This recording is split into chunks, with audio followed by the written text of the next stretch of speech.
busy. Get busy. Yeah, yeah. Get this, get that, get moving, get ready, get focused, get locked, get sharp, get steady, get rid of the noise, get out your feelings. Deadline coming. Get busy. Get crew, get cars, get money, get mission, get plans, get peace, get tunnel vision. Get up, get gone, get out of your city. Season coming. Get busy. Get busy. Get busy. Get busy. Talk is cheap when the work is gritty. Get busy. Everybody quits when it ain't too pretty.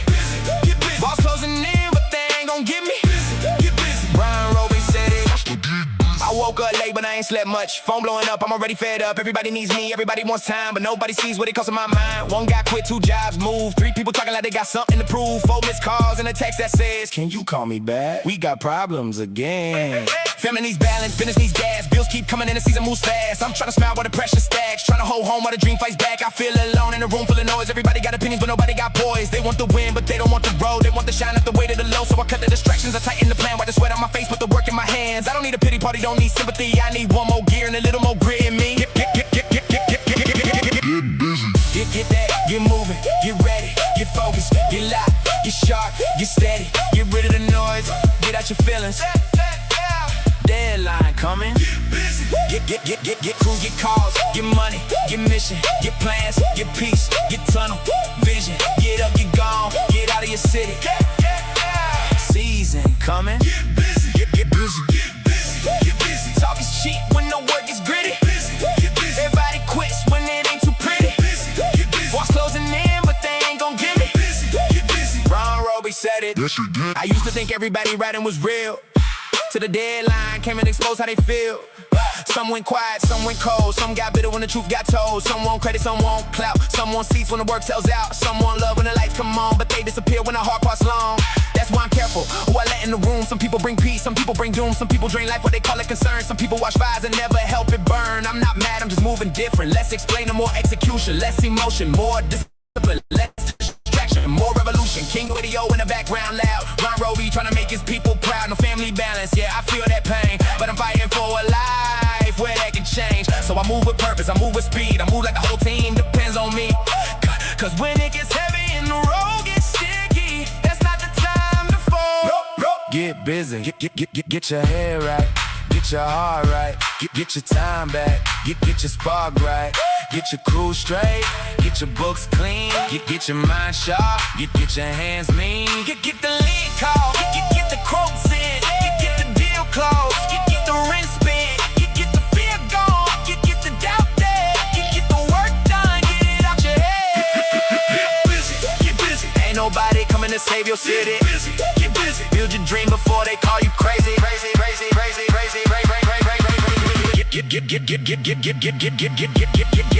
Get that, get moving, get ready, get focused, get locked, get sharp, get steady, get rid of the noise, get out your feelings. Deadline coming. Get busy. Get cruise, get calls, get money, get mission, get plans, get peace, get tunnel vision. Get up, get gone, get out of your city. Season coming. Get busy. Get busy. Get busy. Talk is cheap when the work is gritty. Get busy. Everybody quits when it ain't too pretty. Get busy. Boss closing in, but they ain't gon' get me. Get busy. Kingdom Radio.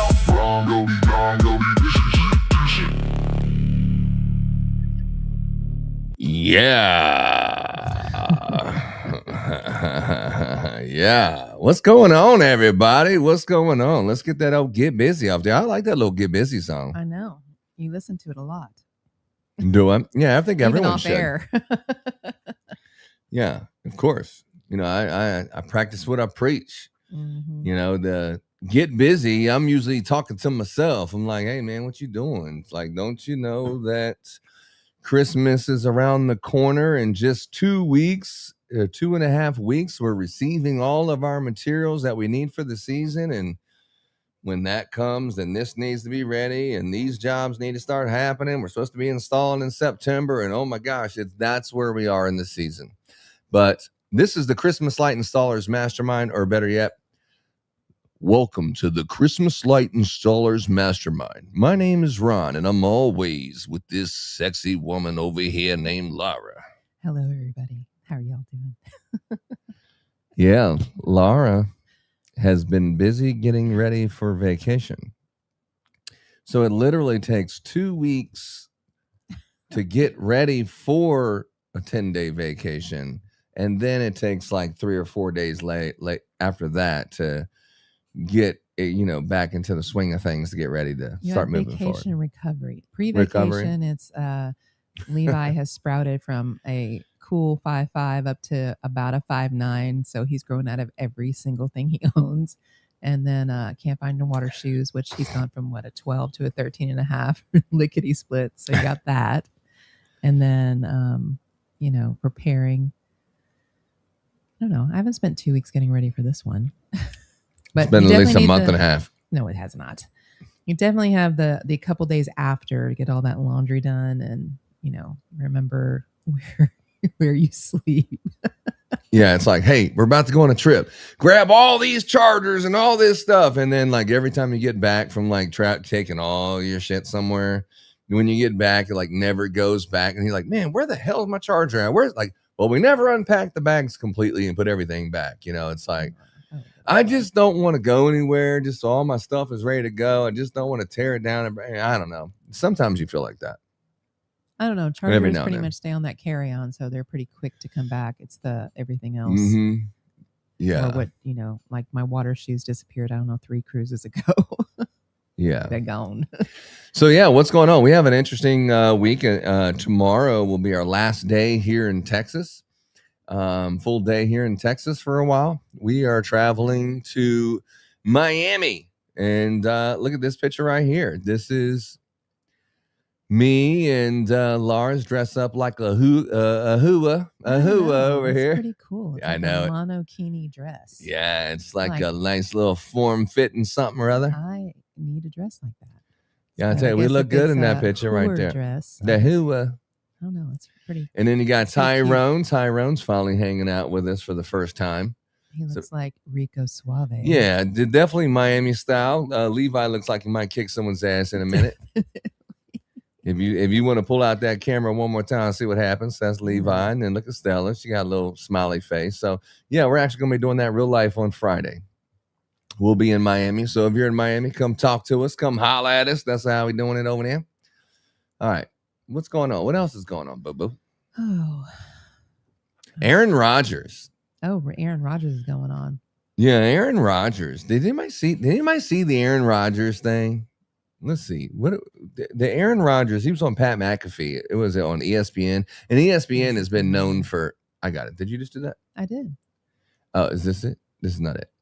So yeah, Aaron Rodgers, he was on the Pat McAfee show. And, it's the things that he said has really been getting some national news. And I don't know if it's because what he said or how famous he is or the history of coronavirus is all Aaron Rodgers' fault because he's not getting vaccinated and he's the problem, leading people to also be encouraged to not get vaccinated or something like that.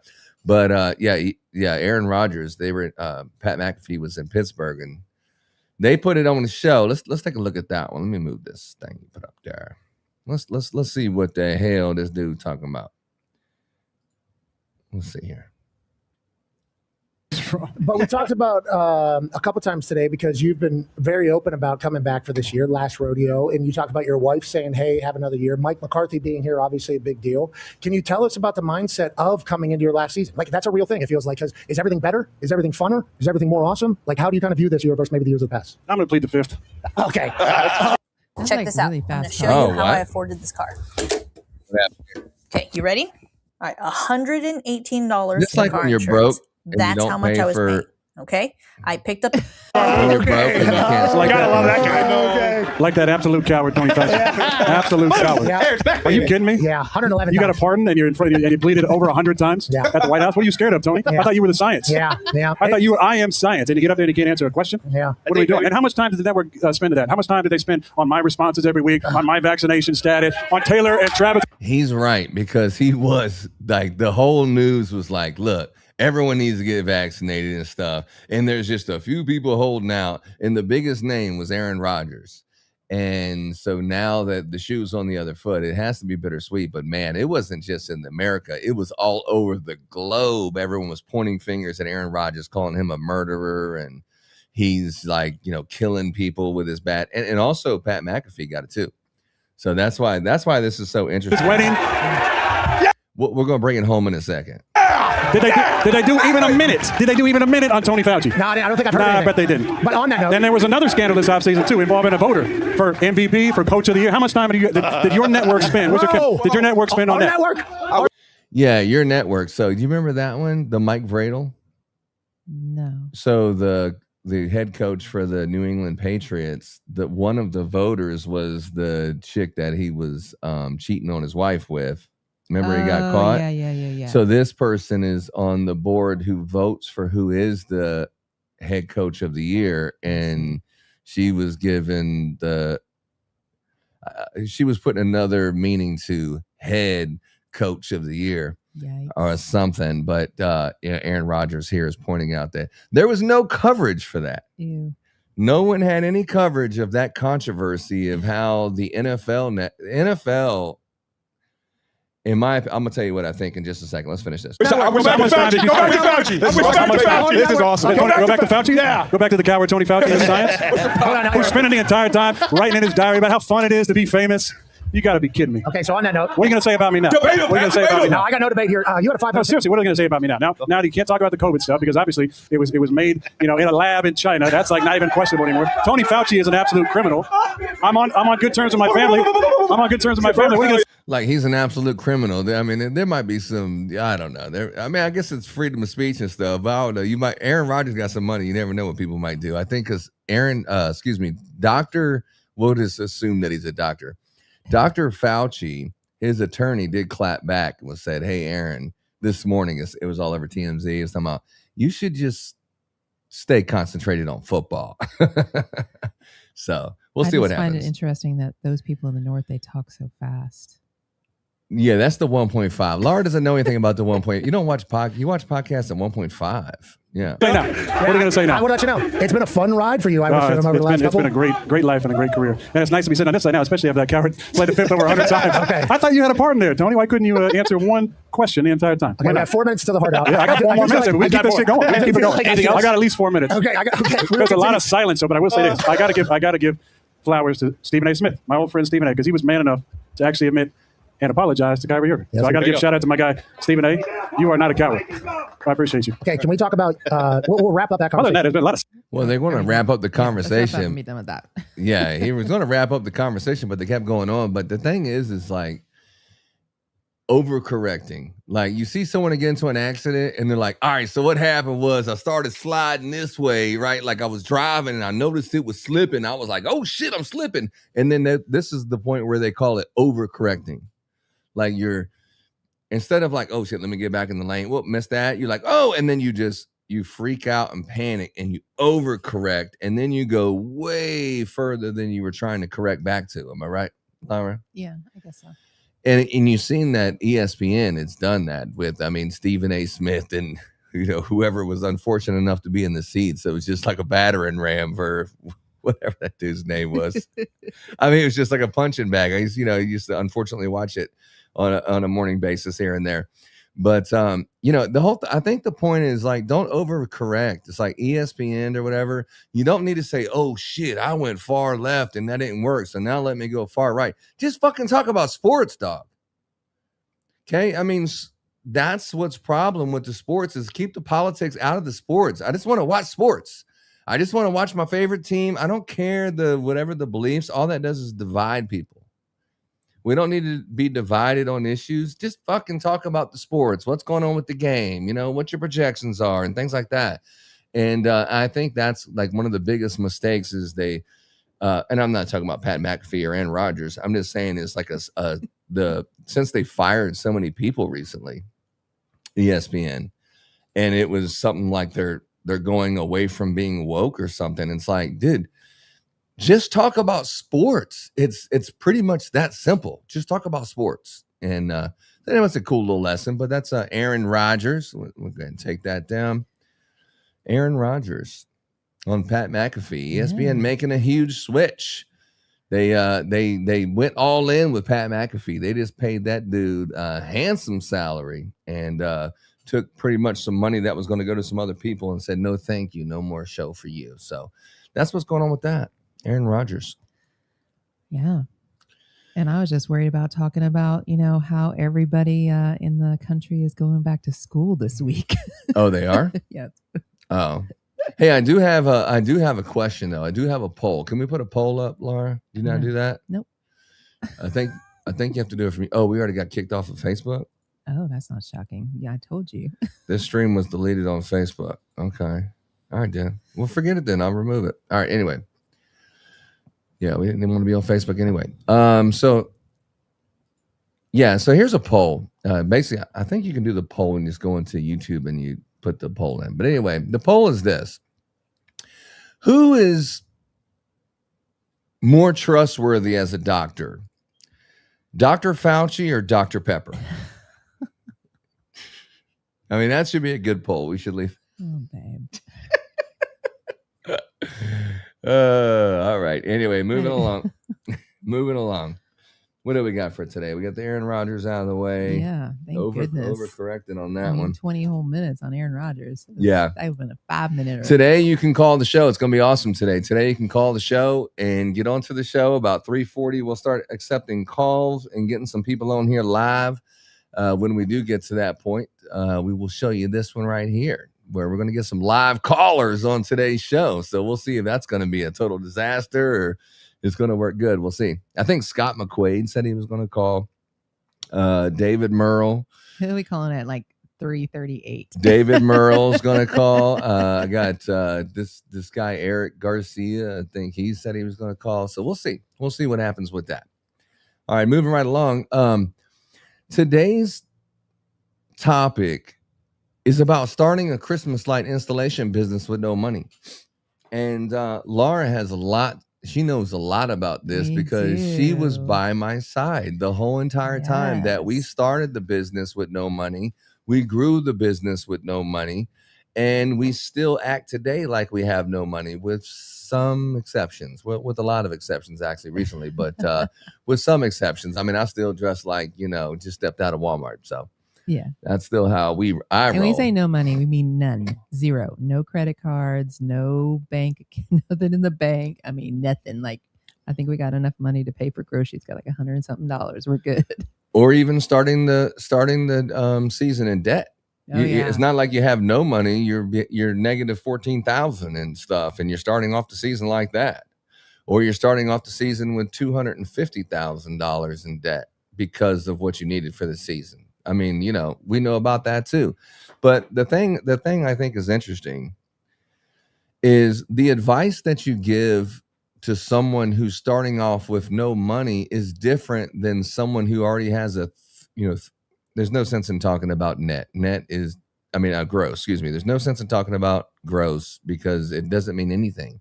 If you have a shitty process, $1 million could mean you're broke if you're doing everything for free. So whatever your gross is means nothing. It's the net.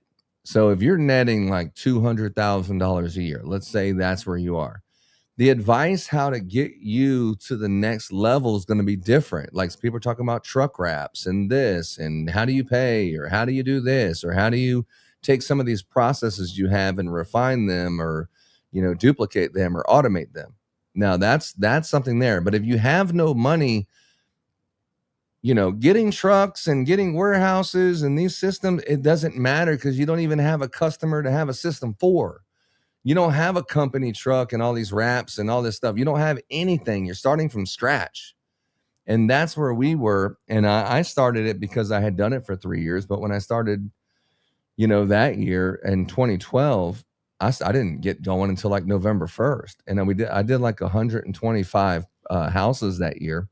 And I hired about 18 people. But I made so many mistakes. I couldn't even tell you that I made any money after we took the lights down and everything. I mean, it was pretty much like, at the end of the season, you got an opportunity to get on all those roofs, and you got, those people that maybe you could sell something else to, but, you have to think like that because you made so many mistakes and didn't charge right, or you didn't realize how expensive materials were, or labor, or how much the labor is to go back and stuff. So we're going to talk about all that today. And the first thing I want to talk about is bulbs up or bulbs out. That's a question that a lot of people say. Like, should the bulbs be up or the bulbs be out? That's a good question. What do you think, Laura? I'm very much a bulbs up person because it's supposed to mimic the candle flame, and you got some kind of magic hoodoo voodoo if the bulbs go out. So I like the bulbs up because it just seems more traditional. Yeah, this is a kingdom clip where if you put them on a shingle, the bulbs are up. A steep roof, the bulbs are up. Or if you put it on a gutter, you just snap it into place and put it upside down, and the bulb goes through either way. So all the bulbs are facing in the same direction. If you're looking at a one that you like the bulbs facing out, that's how the shingle goes, and that's how the gutter goes. So that's how the kingdom clip works. But basically, we're talking about the bulbs facing up or out. Now, I think it's important, like if you have the bulbs facing out or facing up, either way is fine. We have our bulbs facing out when you do hot glue. So the bulbs are facing out. And then the bulbs are facing up with a ridge clip because that's the only way the bulbs can face. If you're using a ridge clip, is they face up. If you have yardsticks, the bulbs face up. So it's like if you have a circle clip and you put it on a gutter, the bulbs face out. If you put them on a shingle, the bulbs face up. The problem with that is, I actually have a brand new bulb that I got sent. Uniform. The problem is if you have a bulb and the bulb is facing at you, it's a lot brighter than the side profile. Now, yes, it's faceted and it has these nice little diamond cuts on it, but it doesn't transfer the light out as much from the side profile as much as it does if it's pointed directly at you. So when you have a whole house of lights and some of the bulbs are pointed at you and some of them are not, you can tell the difference so easily. That some of those bulbs are facing up and some of them are out. And it's just, once you see it, you just can't unsee it. Now, many times the customers will say, okay, what do you expect for $300, or whatever you're doing. But there comes a time where you get yourself into neighborhoods where people do care and they are willing to pay the extra money to have it done perfectly.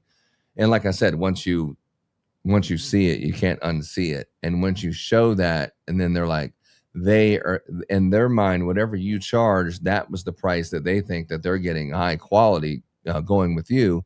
And that's something that you definitely need to think about. Having all the bulbs facing in the same direction, no matter what direction they're facing, if you can get them all facing in the same direction, it would be better than something else. So that's why they make the shingle tabs or the clips and some other things, right? Yes. All right. What else do we have? Did you see that AI representation of Ron Roby that someone ripped off the other day? Did you see that? Who did that?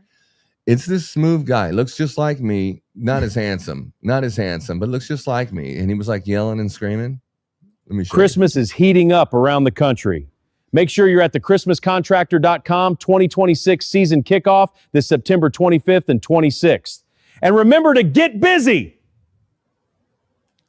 Get busy! Oh, he's angry. So yeah, he got really angry, and then our buddy Joseph Murphy, I don't know how much time he spent. It had to have been at least 5 or 6 seconds, and he like snipped the picture where I look the angriest, and he snipped me at my worst, my AI worst. Like you have a good side and a bad side. He snipped me at my AI worst. What do you do with it?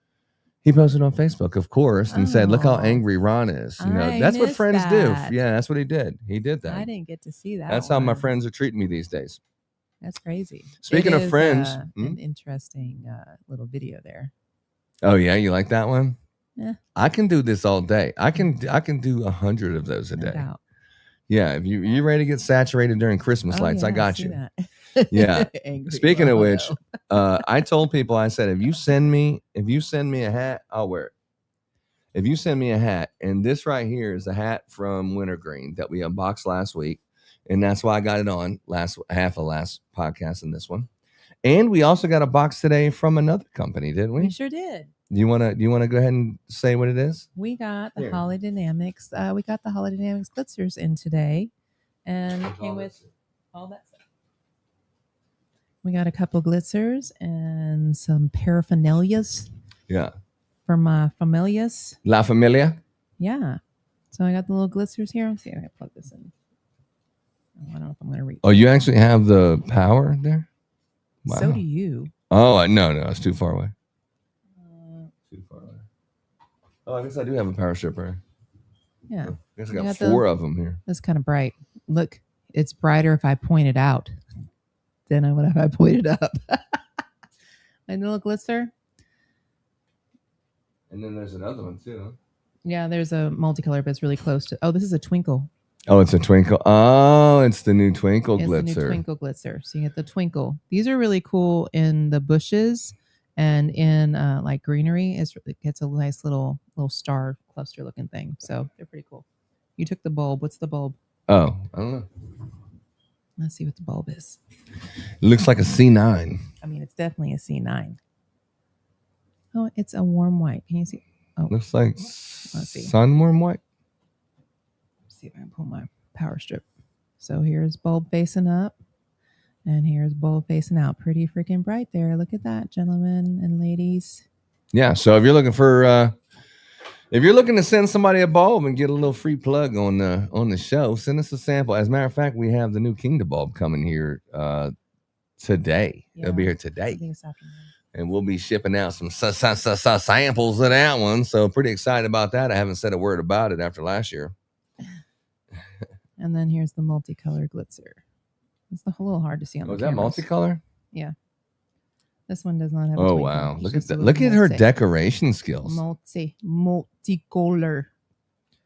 There we go. Like the multi-pass from Total Recall, or not Total Recall. What was multi-pass? It's a multicolor glitzer. Did you get it? I got it. I'm good. All right. Thank you. Whoops. What did I do? I did something wrong. It's all about me today. Yeah, I want to talk about me. Me want to talk about me. So that is the Holidynamics glitzer. Yeah, the glitzer. You can find that at Holidynamics. The twinkle glitzer. Twinkle glitzer. Yeah, so that's some free stuff we got last there too. And warm white and pure white left, but I don't have twinkle. We had red for days. I have red for days still. We have red for days for the red, and you can use those red glitzers almost anywhere. Yeah, you can put them in your yard stakes. You can put them on the roof. Yard stakes look good for those. They look really good. They look really good for those. Bushes, so you don't have to use 10 million strands of mini lights. They're really nice. Yeah, they're okay in bushes. They're okay on roof lines. We did them in the bushes at a Chick-fil-A, and they came out really good. And the handrail at the Chick-fil-A. Oh yeah. It looks like little bouquets everywhere. Yeah, we did a 15-inch spacing on the top of a wrought iron fence that's on the exterior courtyard of the Chick-fil-A. And we just zip tied both sides inside and out of them where they're all facing up, and they actually look like little flower bouquets out in Chick-fil-A. The owner was psyched, and he's like, I need more. And it's like, hopefully you want some red, dog, because I just used all the pure whites I got. Yeah. And I have nowhere to order them right this second. So why don't you take these red? Yeah. And we made it all red up in there, didn't we? All the bushes got red. It looked really good. Yeah, we're going to do some white lights, but red glitzers, that's the thing this year, right? Yeah. So that's that. Gotta sell what you got.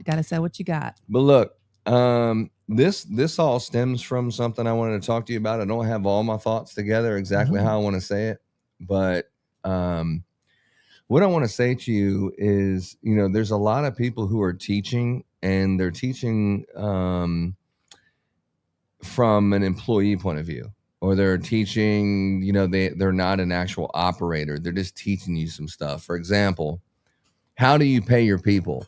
And another question is like hiring, some things about hiring. So I think we should get into that, because when you're starting a business out, and clip this right here.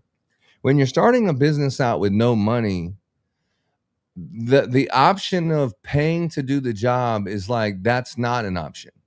Like, you don't have a credit card to, damn, I collected a deposit, but the materials are more than I thought, and I don't have enough money to finish the job. Like, that's not even something that's even can remotely be something that's possible when you start.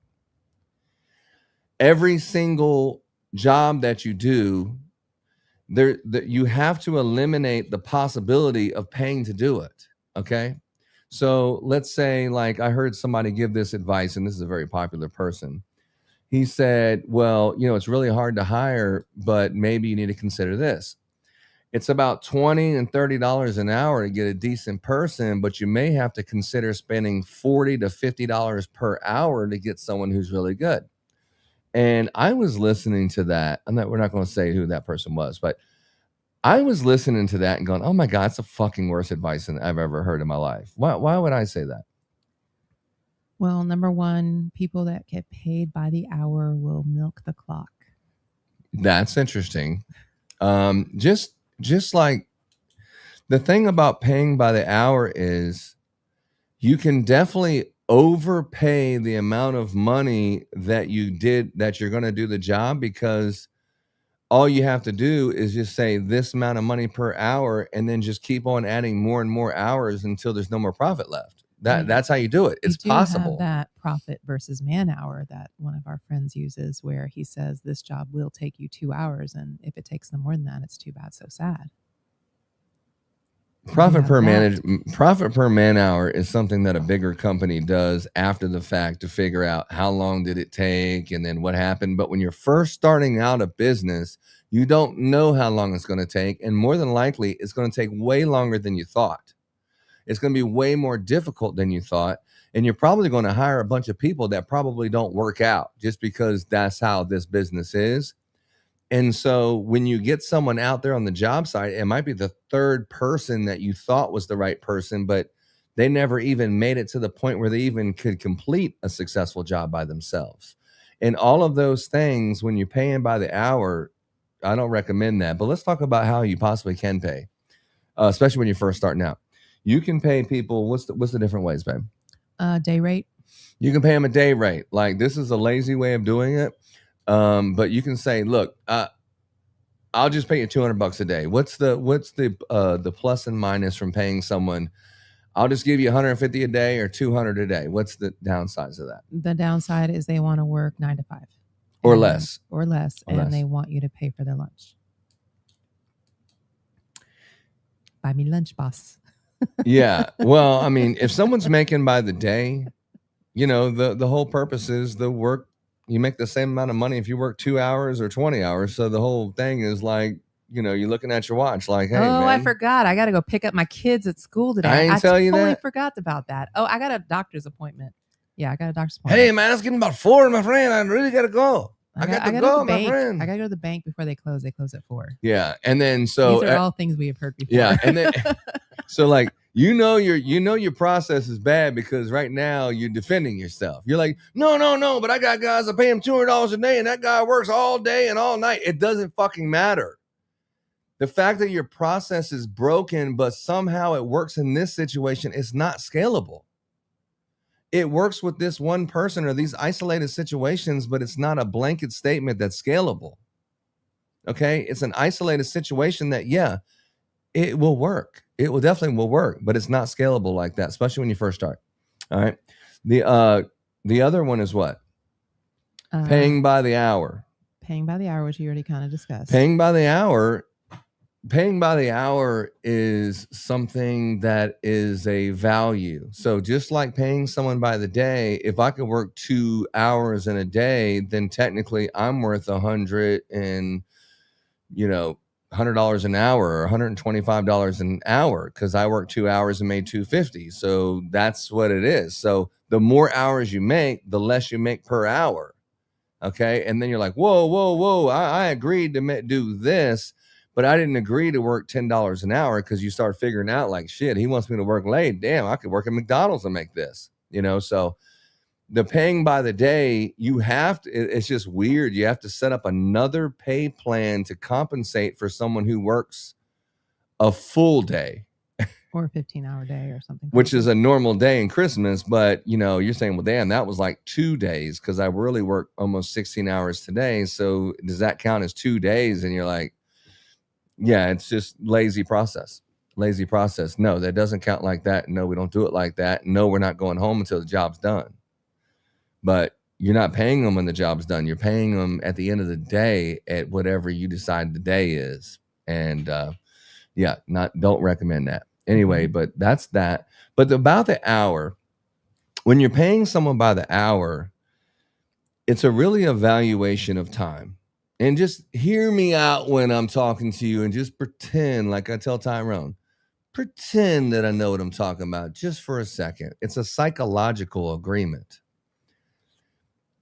Even if you pay someone by the hour, you're like, well, how many hours am I going to get? Because if I'm only working 20 hours a week, that's not going to pay my bills. It's all about, I have bills to pay, and I want to make sure that I'm making enough money that if I do whatever you say, this is the mutual agreement. If I do whatever you say, that at the end of the week, I'll make sure I have enough money that I make more money than my bills. Because the fun part of life is once your bills are paid, that whatever little money is left over, that's the fun part of life. But if you can't pay your bills, you need to get to that point first. But when you have a little bit of money above and beyond your bills, that's fun. So as long as you can confirm that this job is going to pay enough to take care of my bills is usually the agreement, then I'll do whatever you want to do. And that's how this business arrangement works. But when I say that I'm going to pay you $20 an hour, you are the ultimate decision maker to say, man, I think I'm worth 40. So therefore, I'm only going to give them $20 worth of me. I'm going to give you, I'm not going to try my hardest or nothing. I'm just going to give you, like, you want to put $40 on pump 5? Okay, great. I'm going to give you $40 worth of my time based on my evaluation, because really, I think that if I went full speed, if you would just pay this, then I would really start operating. Or if I was just a business partner, then I would really be, it's all a lie. People, if you want something done, give it to someone who's busy. If someone's not busy, it's for a reason. Okay. So whenever you get into the per hour, it's the evaluation of how much I think my time's worth versus how much you think my time's worth. But the fact that you're paying my bills, I'll just be dead as a zombie and I'll just do menial tasks just because I have to do this because I have bills, not because they're inspired, not because they want to help out, not because they're going to be a game changer, not because you can count on them when you really need them. They just need a job and they're just going to exist and do the bare minimum with you. That happens a lot, especially when you're paying by the hour, because you're guaranteed that you're going to get paid no matter what happens. You think they'll slow down and take their time and really do a good job, but that's not always the case, especially in the Christmas light business. Don't recommend that at all for most people. There are some positions that being paid by the hour, but I don't recommend that at all for anyone ever. If you're starting out the Christmas light installation business with no money, that is a bad idea to pay anyone by the hour. I mean, I think that's a diamond in the rough to find somebody that's going to work above and beyond there. And you see that, and then you will, want to reward them. Then also you have to think about your company culture. Does your company culture have people that invest themselves because they want to do a good job and they're making $20 an hour or whatever the case may be? But is your culture showing those perks that has value for them to work for that? When you're starting a company, there is no company culture. You're starting with a mission statement. Our first year. It's a mission statement. You're meeting us for the first time. It's like, how long have you been in business? I mean, you can always tell when you're with a big company, because when you're with a big company, you start asking people, how long have you been with the company? Oh, I've been here for like 10 years. It must be a good company because people working there have been there for a long time. I mean, that tells you that it's a good company, because if it's not a good company, you say, well, who's the most experienced person here? Well, Billy's been here for 2 weeks. And that's the most, like, this, and nothing ensues confidence when you're first starting out. Okay, now, if you have a big ass building and wrap trucks and you got all this shit, yeah, of course you can pay by the hour, because if you make a mistake, it'll be offset by all the other million different things you do. And it's really easy to track it and it's really easy to manage it. But when you're starting off with a business, bad advice. Don't do that. So The way that you could also do it is by performance. Oh, you forgot one. What? Percentage of profit. Yeah, I said by performance. Well, so that's not percentage. performance is like, I'm going to give you some kind of like a bonus, or I'm going to give you proprietary information about our company. Like, here's what we're going to do. I'm going to give you 30% of profit. I'm going to give you 10% of the sales ticket. I'm going to give you whatever. No matter what that is, you're saying that you're going to give proprietary information to the people that work for you. That also is a terrible, you're in a seasonal business. You know, this is why you'll see big companies, and not to point anyone out, but the people have been there for like 5-6 years. And then all of a sudden, all of those people quit this year and they already started their own business. Why do you think that is?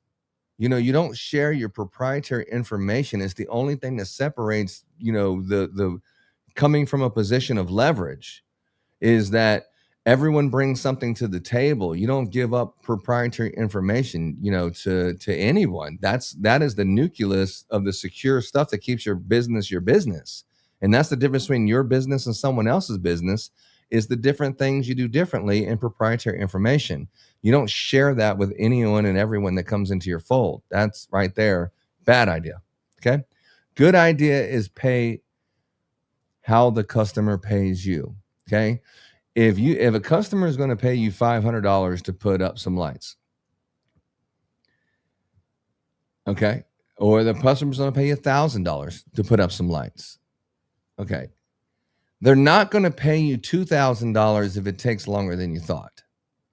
If the materials kind of caught you by surprise and you didn't realize that was going on, they're not going to pay you more. Oh shit, you just started and don't know what you're doing. Oh, I can sympathize with that. Let me meet you halfway and give you half more of what you put. They're not doing that. At the end of the day, once you did, you offered the service that you agreed that you were going to do. That's what they're going to pay you. And so if you're starting a business with no money, that's exactly how you need to pay your guys. At the end of the day, I don't have any money. I don't have any money at all. There's no money to do any of that. The only thing I can pay you is this amount of money based on I charge this much per foot and this or whatever. So therefore I can afford to pay you this. And no matter what happens, you take the risk. If you do it faster or shorter, but you're going to do it like this, you're going to communicate with me like this, you're going to represent my company in this way, but these are the opportunities you have. And when you're done, this is the pay plan based on this. So if the customer buys more, you make more. The customer buys less, you make less. If you have to go back out there a couple times, that's on you, because you transfer the responsibility of doing it and how much it costs to do it onto someone else. And that's the only thing they're compensated to.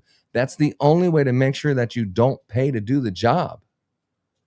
That's the only way.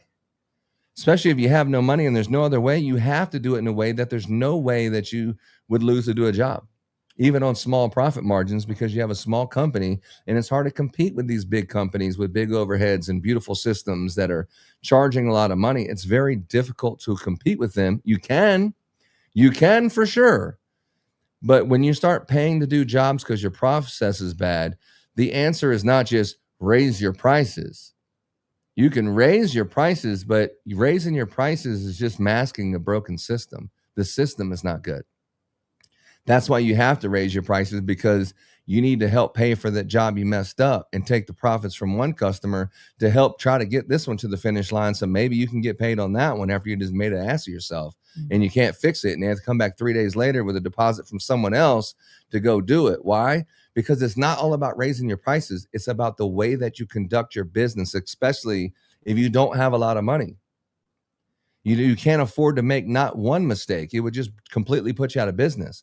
So this is the process that I'm telling you, and this is the one that works. Can you do it in other ways? Yeah, absolutely. But can you possibly pay to do a job? Hell yeah. Done it many times. I've done it many times. And I've done it many times on purpose and accident. But anyway, that's that. Another one is like when you're hiring people. Like when you're hiring people, always hire people in a mass interview. because you want to see how people get along with each other. Whenever you put people together, the cream always rises to the top. Always. The dominant person in the room will always figure out a way where everyone's listening to them and they're doing. I mean, this is, if you just put people in a room in the same space, you can just see it so clearly without even listening to any words that have been exchanged. You can just see who's a leader and who's not. It's just instantly. Another thing is when you have them in a group, it would be a full-time job to do interviews. Like if you have to hire 15 people, you have to probably interview 60, 70 maybe to get 15 really good ones that you think is going to represent your business correctly. Okay. And to do 75 individual interviews, the whole season's like 45, 50 days or something. It's like, there's no time for that. You bring in all 20 people and talk to them at the same time, figure who you have, rank them where you think they're ranked. And if you only need one crew, I need this one. But if I need another one, here's the next best, I think, and so on and so forth, like that. That's how we do it, right? Yeah. And you're going to get some good ones, okay? And I'm going to bring this back into pricing.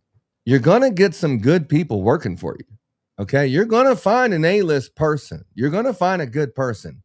But finding an A-list person is only half the battle. It's very difficult, but it can be done, and we've done it many times. The second part is harder than the first part. Is once you find them, how do you keep them? It's not really finding them. You can find them because they're all over the place. It's keeping them. How do you keep them? And you keep them because you keep them busy. You keep them making money. There's more money than he could ever or she could ever want to make. Okay. But if you're the type of person that you're taking these jobs and you're saying, hey, what do you want to pay me? Oh, that? Yeah, I could probably make money off of that. And there is profit in that. But no, it's not $18 a foot or whatever. If that's the way you're thinking, it's hard to hire an A-list person and say, I only have work on Monday, and I think I might have another one that's about to say yes on Thursday. They're not going to do that. So sometimes when you're taking jobs so you can keep that person busy until you get this other one, so you can keep a good person working for you. So when you make your licks, you got someone to send out there if you're not personally doing it. Right? That's all about scheduling and keeping people busy and keeping people employed where they're happy with you. Sometimes you take those jobs so you can get them started earlier in the season so they can get working. Also, in our business, you'll find out later that the bigger companies are busy earlier and they're busy later. Anyone's can be busy in November. But by November, a lot of these people who are saying, I'd really like to get into the Christmas light business. You're like, hey, I'd like to work with you because you seem like a nice guy. And I like that your business is saying that you're about these things and I can identify with that. But I'm ready to work right now. And so-and-so's got all this work and stuff. And I really want to work with you. But I tell you what, let me go work with him for about a week. And then when y'all start getting some business lined up, call me up and we'll see what happens. They're already gone. They're already working for someone else because you're not busy enough to keep them.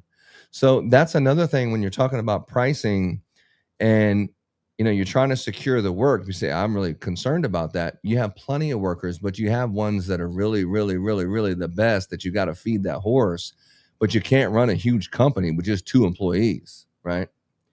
You're going to need 10, 15, 20 people, depending on where you go. And the reason why I would like to position myself as a person that is a dominant force in the Christmas light industry is we have nobody working for us. We have no one on contract. It's just me and Laura here. Not one employee, none, 0. And every year we hire the whole entire force every single year and then go back from scratch every single year. And I don't know of anyone that's doing that. Well, we have returning people. Well, we have returning people. I mean, you bank on returning people. I mean, because they make good money, they like you, they're part of your family, and they come back, for whatever reasons. But God forbid, no matter what happens, it's not on them to figure it out. It's on you to figure it out. It's on you to figure it out. All the pressure's on you. Not the person that told you, hey, do it this way, and they got their feet kicked up at the fire, and they're watching Netflix, and they're chilling with their family around Christmas. That ain't the life of a Christmas light installer. You're going through the pressures of it and the phone ringing and who needs what and stuff. And that's the real life of someone who's an operator. Okay. So I said a lot. Did someone say something? We got a comment over here. I just put it up. You did? Oh, did I just You take took it down? Stop touching it. Get off my stuff. All right. Do you hire W-2 or 1099s for the season? We use 1099. Yeah, unless you want someone filing unemployment and stuff like that. And just because they usually don't do it on 1099, every once in a while somebody will file unemployment on 1099, but we 1099. Yeah. It's just with the terms and conditions. Like as soon as someone files 1099, they only work for 1 week, and you then it's like, okay, maybe if I have them sign this form instead, maybe, this year I do it this way. And you don't know if this stuff's going to work. Like you're thinking, well, I think this is going to work until you actually get a chance to test it out, which could be the next season. You're like, damn, I didn't work either. But every year it's like that. We have a subcontract agreement Mm-hmm. when they do the 1099, and we also do a release of liability. They're supposed to carry their own insurance. So they're as a subcontractor. And every communication is in the language that you speak. Being a good communicator. I speak perfect Spanish. Perfect. On Google Translate. Right, Bo? Yes. So we have Hungarians that work for us, and their paperwork is in Hungarian, because if you ever had like people who don't speak English that are working for you, and you're like having a group interview and there's 20 people, but there's like 2 or 3 people that don't speak Spanish. You're like, hey, anybody speak English? Okay. Who doesn't speak English? Yes, habla español. That's my español. Okay. Can y'all help me do me a favor and translate? Okay. So you'll speak for about an hour or 30, 40 minutes. And then you're not really seeing a lot of like, what is he saying? Can you translate that? And you're like, damn, that person hasn't heard one word I've said. And then at the end, as soon as you're done talking, they'll say, hey, man, what'd he say? What'd he say? And he's like, oh, man, he just said basically we're working, we're going to make good money and something else, like 3 sentences, right? And he's like, okay. And you're like, hey, are you sure you explained all that shit to him? Oh, yeah, I did. He's good. He said he's good. You make good money. He said he's good. It's like, I know, but I was saying that stuff because I want you to know about all these terms and conditions, and you have to wear a company shirt while you're on the property, or a red shirt. You're not allowed to bring your wife on the property. There's no children allowed. There's no dogs allowed. When you show up, using the client's bathroom. No using the client's bathroom when you get there. No parking in the grass. It's like no dropping a stapler on a Mercedes Benz and busting the window out. I mean, it's like just no all cigarette butts. It's all these things. It's all these things, like a million things that we're not trying to beat you down. I just want you to know that the people that trust me to put their Christmas lights up are very important to me. I mean, the most important, to be trusted with someone's Christmas experience is like equivalent, in my opinion, to be trusted with their wedding day, or to be trusted with something that's one of the most significant moments in their life, that this could be, one of the most special Christmases, and you're part of that tradition. They're trusting you. It's a very important responsibility, and I take it seriously. And I want to make sure that we're doing the best product. I'm not sending some idiots over there. I'm sending our best to every single job. And that's what I do. And that process is grueling. So what you're going to do is a pair of lips will say anything. So when someone tells you that they can work and you want to give them a chance because you're getting desperate and you really need somebody, it's typically what happens. And they're like, well, yeah, I can get up there on flip-flops and shit. And, I hung lights one time when I was like 8 and stuff. No problem with ladders. No, none, zero. And steep roofs, no problem. I mean, I ain't never been on a steep roof, but no problem. I could probably do it. So, okay. So what we're going to do is we're going to do a training pay. And the training pay, you're going to make $100 a day for up to 3 days. And that's you're going to train with someone, because people are making commission only. They don't want to share. They don't want to share the commission of somebody just sitting there doing nothing and watching and stuff like that. The crews don't want anyone to be out there training. You got to pay for the training. So I'll tell you what I'll do. I'll give you $100 a day, up to 3 days. You ride with him all day. You learn the whole entire thing, how to communicate with me, how to finish out the job, how to send the pictures, how to do it correctly, all that kind of stuff. Weatherproofing, waterproofing, all that. As soon as you complete your first job successfully by yourself with your crew or whatever, as soon as you complete that first job, I'll give you that training pay retroactive. You'd be very surprised at how many people never get to the point where they install that first house. When you're paying by the hour and you don't have this training pay and that all that figured out, you've done paid at least 10 people that didn't work out. Like, well, no, I was out there helping somebody. He's like, man, he wasn't doing shit. He was sitting on his phone. He left at 3 o'clock. No, man, but you said you're going to pay me. You're going to pay me this money. It's like, and you just got money coming in. So you're just making stupid decisions because you know what? Your process isn't right. When your process isn't right, the only thing you can do is raise your prices to hide it. You know what I mean? But your prices need to be so you can get jobs. But you have to have a process that you can still make sure that you're never going to make money. If I bought it for $10, if I sold it for $10.01, I would make 1 cent profit, period. There's no other things to think about. If I sold it for $15, I know I'm going to make $5 because the most I'm going to pay for this is $10 and I'm making $5 or whatever it is. You need to know your numbers. So that's the reason why we pay the way we do still today. What else, Bo? I don't know. How do you pay your workers? Hiring, keeping them? Daniel wants to know how you gained 100 pounds overnight. No, I actually lost weight. What is he talking about? Your video being your angry video. I actually lost weight. I'm at a all-time low right now for how much I weigh. Where's this at? Someone talking shit. Let me see. Oh, yeah, Daniel. Yeah, you always got to count on your friends. They prop you up. Yeah, so I actually lost weight. I've actually weighed in last night at a record low. I'll share it with you. I'm not worried about that. It was 277 I finally got to, and then it was 273 last night. And I said 273.8. And then I ate some food and everything this morning, got back on the scale. It was 272 point something. So maybe I'm down with something. He's down. He doesn't follow any scale rules where you get up when you get up in the morning. He weighs in the middle of the night, way after dinner. Shorts on with a wallet in my pocket. Clothes, I'm just interested. Everything, pockets full. You know, us ladies, we take every single thing we possibly can off. Let me cut my hair. I might lose a little bit too. Yeah, I just stepped out the bathroom. Now jump on the scale. That's probably a pound right there, right? Exactly. Yeah, I mean, if you weigh yourself with clothes on, then you're like, well, but I got clothes on. So, you have to factor in that could be 15 pounds, right? So you got to, you got to ease into it. That's how I do it. But yeah, I'm actually down. I appreciate the AI video thing. But yeah, I have lost a little bit of weight, but not as much weight as the AI video kind of claims that I've lost. Oh, we got to take a phone call. Oh, is somebody? You think we can take a phone call? You want to call in? He is just messing with you. I know he's messing with me. It's okay. He didn't take it to heart. Yeah, I just thought it was funny. Yeah, call this number. Call into the show. Let's get somebody on the phone. This will be the first time ever trying this. We're in trouble now. Let me see if it even works. So that was all about performance pay, is what it's called. Performance pay, in case you were wondering. Yeah, so we pay 80 cents a bulb and $3.50 per strand of mini lights. That's what we pay. And we charge by the strand of mini lights, and we charge. I can show you something while we're waiting on. Yeah, if you want to call in, call in. No one's ever called in, but if you want to call in, call in. I'm going to show you something here while we're waiting for some calls.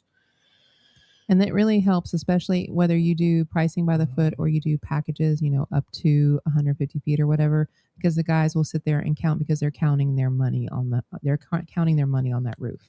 And then that leaves you room for any trouble calls that might happen and also your takedown. So don't forget you have to pay for takedown too. And you can't do it all by yourself. If the customer wants to add some stuff, like if the customer wants to add something, you can add whatever you want to because you already got the price negotiated. You want to go down the side over here? All right, what are we talking about? 60 bulbs or something? But like if you're doing a tree, like let's take this down. If you're doing a tree and you ain't got no money and you say, well, how many strands of tree we're going to put into that tree? You can't just say the tree is maybe about 10 to 20 strands. Like you can't do that because the changes how much you pay versus how much the strands cost. It's just too much money to do it that way. You could possibly pay to do the job, especially if you have no money. Like us now, we could do it, no problem. Just because we have money. But even then, we ran out of damn mini lights pretty much every year, right? Oh, my gosh. We always had mini lights. It's like when you buy a case of like $200 and some dollars. It's like, no. I especially if you're selling it to the customer. You can't get that stuff back. We sell it by the strand. Every strand costs me money, costs you money. I pay him. I mean, that's the way it works. If he put 15 on there, then I know that I charged the customer 15 because that's what he's turning in the payroll to me. Let me confirm with the customer. Boom. Whatever you did, whatever you earned every penny. And because I make the same thing you do on the same perspective scale. That's how we do it. And it's very easy to understand for the customers and all that. And then Daniel also said, great advice. Same with uniforms. Don't give them out until you know they're going to stay. Yeah, we make them wear a red shirt. Oh, also, no workers are allowed on a job site until they've come in and met me in person. Not somebody that you met and you say he's going to be good as a helper. Nope. They got to come meet me first because they got to get past that sniff test. Under no circumstances should someone be on a job site and they're like, hey, your guy's here. What's his name again? And you have no idea. You have no idea who his name is. We make sure we have a picture of their ID. If they're working under a green card, you have to picture the green card. And I take a picture of them in person. And then also we have them sign the release. Picture with them with a Santa Claus hat on. And then I put it, right now we're using Jobber. We won't be using Jobber next year, but right now we're using Jobber. So it says like so-and-so's on the way. And you see the guys that are on the, like, you know, on the way with their Santa Claus hat on. You can see their faces and all that. And it kind of helps out. Like they're going to be driving this kind of truck and just kind of communicating a little bit more. Like whenever you request an Uber and it shows you the guy's name and what he's driving and the license plate. So when they pull up, you're like, okay, that these are the guys that are with the company that's on the way. It's just unless somebody's borrowing, like my Instacart delivery person, it might say Grace, but then Ahmed shows up. The boyfriend shows up. Kind of shocked me the other day. Yeah. Like, oh, you're not Grace. You didn't say the all trespassers will be shot sign at the top of the ranch here. Yeah. Yeah. Mama don't be playing around. She be shooting people. But anyway, I'm gonna show you a little tool and show you how this works. Oh. All right. So are we live on this now? So the design studio in ChristmasContractor.com, it is 5 hours away from being live. Oh my gosh, I cannot believe it. It's so good. It's 5 hours away from being live. But okay, so where are we at? We're on Contractor. Okay. So if you're on this right here, this is like a house. It's like a house? It kind of looks like a house. This is like a house. It's an example house. I can do the street view and pull the street view into the facade and stop it, but you can upload a photo or whatever and stuff, or let's just use this little demo house. But yeah, this will be live. You can upload photos and use this shit probably at the end of the day. By tomorrow for sure, you can use this. So if you're doing C9 lighting, how many feet do you think this house is, Laura? I think it's 185, 190. 185, 190? Huh? Just the roof line? Yeah. How many feet do you think it is? 185, 190. That's what I'm going with. You think 185? 30, 40, 50, 60, 70, 80. 90. Explain to people how you're counting right now. Okay, so I know that the garage door, that looks like a single garage that's 8 feet wide. And so you think about that garage being onto each of the pieces of the gutter line, or you can use your front door. I like using the garages. Ron likes using the front door. Well, yeah. So I mean, there's a couple constants. Like for example, archway. The small archway is 27 feet for the most part. It's 27 bulbs. But that garage door is definitely the most constant. Well, maybe not an archy one, but they're 8 by 10. Yeah. So I'm going to say 185 to 190. And I would on the garage, on the single, that's 26 feet. I would estimate it at least 10 bulbs higher just to give myself grace because you have that drop back on the left. Mm-hmm. Yeah. So another garage single right here. So put that single garage there. Look at that. I like that little green dot. And then we'll get ourselves a little rate. We're on ChristmasContractor.com that has a free design studio right now. That will be available tonight, and it's more than just that. So you have a garland. Like if you wanted to put garland, you can just go like this and just draw a line. It'll make garland, or you can say I want to do it like this. I mean, it's pretty cool. Wow. To do whatever you want. But if you have like say a wreath, what do you want? A 36? On this one needs a 60-inch wreath, right? 60s. So you can do a 60-inch wreath. You can do a canvas bow or a lit bow. So let's say lit bow. So I like going or mixed noble. Yeah, the mixed noble. Yeah. We got a lot of those. So you get a mixed noble, and you see how it's cool, like with the day and the night. Look at that. Yeah. Daytime. We'll make it a little bit smaller, about like this. And then we'll get another one and put them over here like that. Yeah. Sorry, we got the night mode. Working on the night mode. Then you can do like a ridge line. So if you do the ridge line, and you're probably saying, why are you typing all these things in there? Or if you're an asshole, you might be saying, AI is much faster. It's not. I'll show you in just a second. So this is the ridge line right here. And it goes down like this, and it goes up like this. Now, the ridge line is hard to do because you have some hidden spots. Can't see. What's that? Yeah, hidden spots, like the right side probably drops on down top more. of, on top of here, you can't. Can you see my screen? My mouse? Can see it.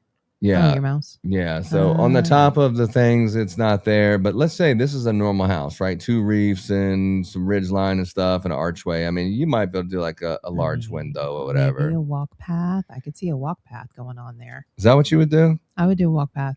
All right. So you have a large window. What is it? Money Mini on lights? the ground. So a walk path? Mm-hmm. Walk path. All right. Let's do maybe some the bushes. yardsticks. So you mean like you just hold shit. I fucked up. So you hold shift to keep it straight, or you can just freehand it like this. Yeah. Anyway, so let's go with oh, you're doing flower beds. I like that. Isn't that what you were talking about? I was talking about the walking path, the path. To the door. This thing. Yeah, that. Oh, okay. All right, let's say we got this. All right. So on the yardsticks on that one, let me see what I got here. I got pathway lights, that one. All right, and 194 is what it came up with. Oh. 189, and then this one is 189 is where it was at. I think it's probably right there. All right, so Look at me, I'm dead eye. You got it. Yeah, you got it. All right, so anyway, this is the design that you have. Okay, and now I could have did colors. I could have said like, you know what we're gonna do? We're gonna do a red and a pure white. Like this. Yes, I like that. And then we're going to put it all the colors. And you just switched it like that. Yeah, or you can say, you know what, let's do the 2-2 combination. Or the 3-3 combination. Or let me talk about like red tip, that's white tips. What do they call that? Santa Claus nose? Yeah, Santa Claus hats. Yeah. Do red, white, and green. Or red corners, tips and corners. See how it's on the windows and stuff? Yeah, that's cool. That's one of my favorites. Yeah. Anyway, so you have that. Which one did you say you like? I like red, white, and green. Yeah, so you can do red, pure white, and green like that. Yeah. So anyway, but if you have this, say you have red, white, and green, and then let's do the tree. I could do like totally custom here and do everything a different color. But let's say we do a tree and we're gonna do canopy wrap, or say branch and canopy. This is one. So we'll do pure white on the trunk, and we'll say that's about 5 strands. And then on the canopy, we're gonna do red. Oh, the one we're changing. I know, I have it on there. It's fine. We'll do this, and then that one's probably 54, and we'll complete that tree. All right. So when I got this right here, I have enough I could do this big tree here too, but I have enough to make a deal here. So basically with the scope of work, we have the red C9. Is it all red? Let's get some white in there. It's because I have this thing that says change all. I should have unclicked that, and then I could have did different colors. But say we did the red and white or whatever. Okay. Anyway. So right here you have, like when you're doing an estimate, is it recommended or optional? So the roof line's always usually on there. The ridge line is typically optional. Totally. The large window, I would say optional. I would say the C9. Depends on what they say on the phone. Yeah. If you're getting that vibe, then you want to go ahead and have it included in the price. But you say the archway is usually recommended. The garage door, let's say that's recommended, especially on this one. The C9 stakes, let's say that's optional. And the tree, let's put the tree as recommended. And then the greenery, let's say that's optional. Let's say some sprays on the side, right? Let's go with some sprays here. Let's go with some greenery. And let's go with these little sprays. Let's go mixed noble with a canvas bow. And we'll make it pure white and red in there. I mean, I would suggest lit bow because you already have lit bows. You want to be matchy. Yeah. All right. So let's do that. We'll add one of these, and then I'll go ahead and put it over here, one on each side of the door. All right. So basically, it looks like a little strawberry. It does. Anyway, so basically, when you're looking at this, it has everything that you set up. You can have your custom saved ones. This is a demo. But when you're looking at this, let me put myself down a little lower here. Damn, what happened to my screens? You froze? No, I was looking at something. Anyway, so this is what you're going to do, recommended or optional. So you can do some things optional. Oh, the garland. We never did no garland.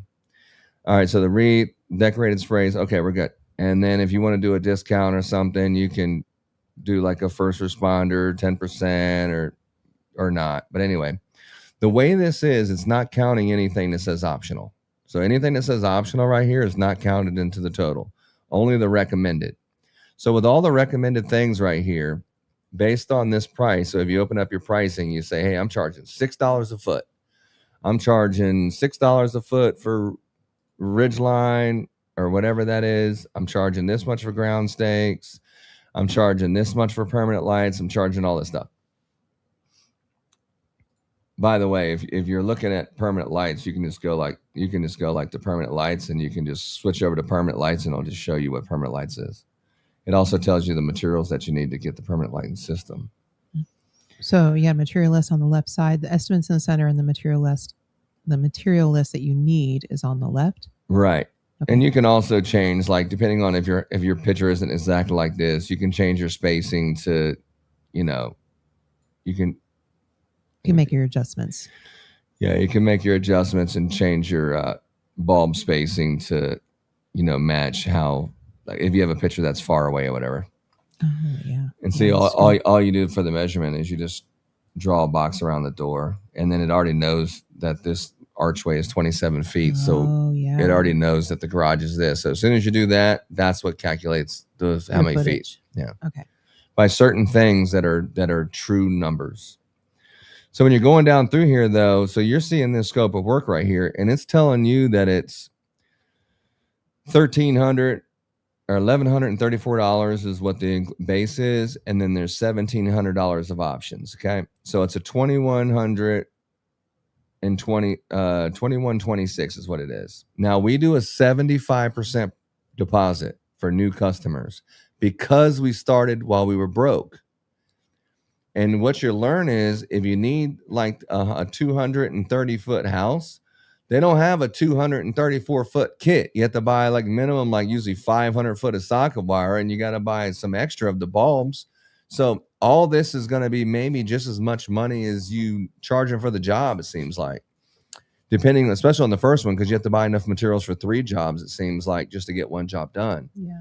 All right. So you get a discount on buying bulk. Yeah, so if you look over here on the paycast, when I said the 80 cents a bulb and what we do for takedown and stuff, this right here is showing you that the C9 lighting will be this much to install, $252 and $78 to take down. You'll have the install labor total is $353. The takedown total is $117, so it'll be $470.83 a payroll. Period. That's good. The profit summary is the material cost is going to be $1,395.94. The labor is going to be $470.83.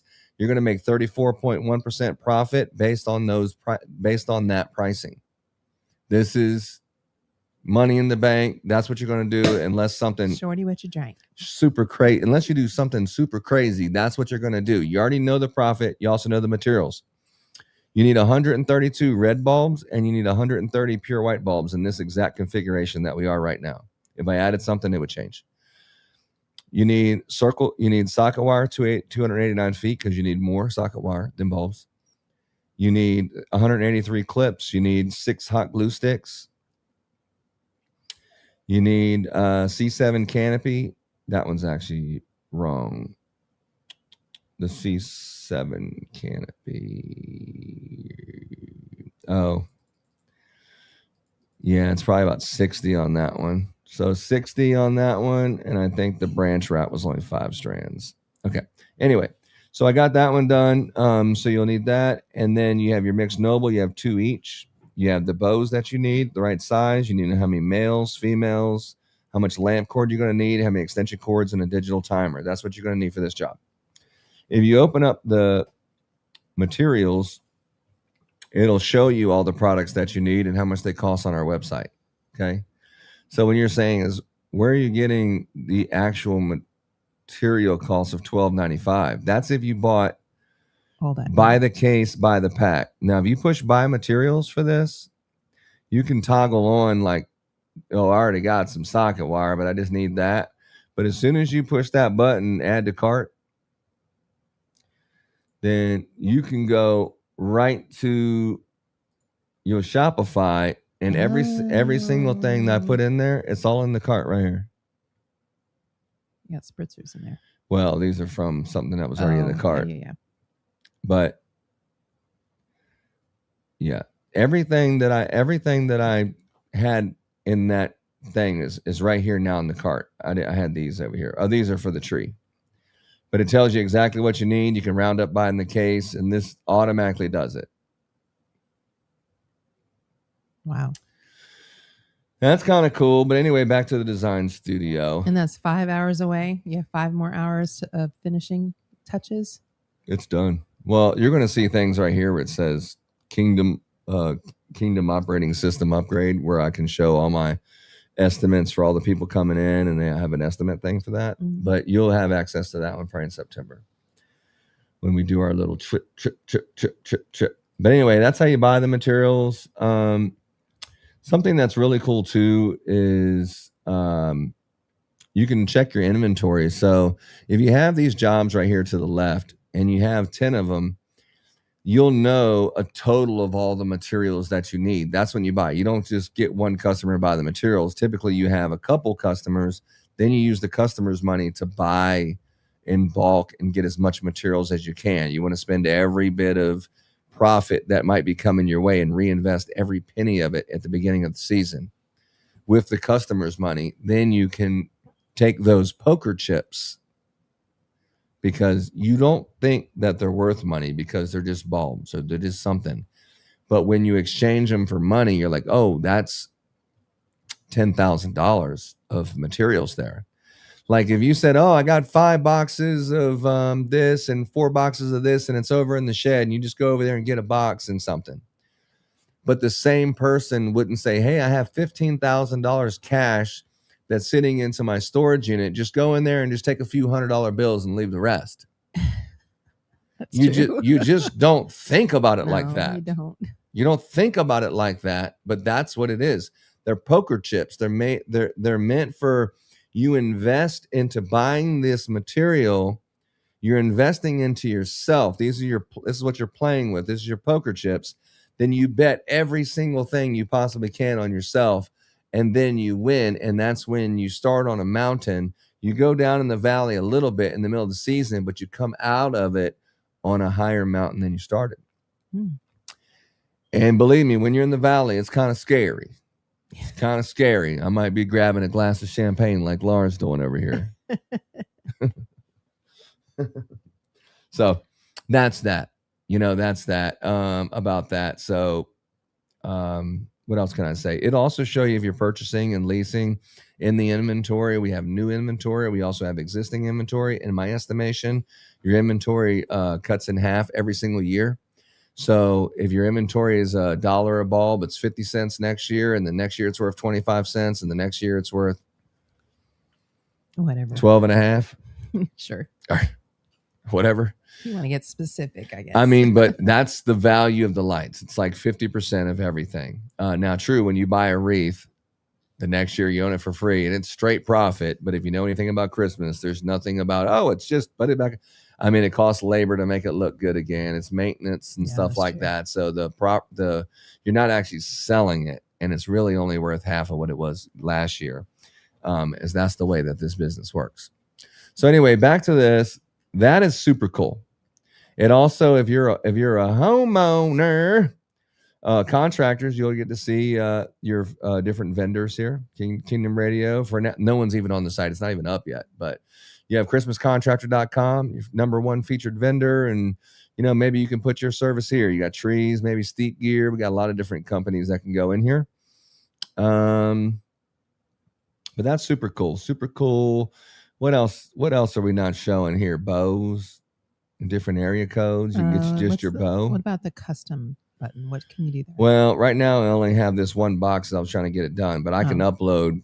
You can upload yourself too, and just upload something and have like your whole list of whatever.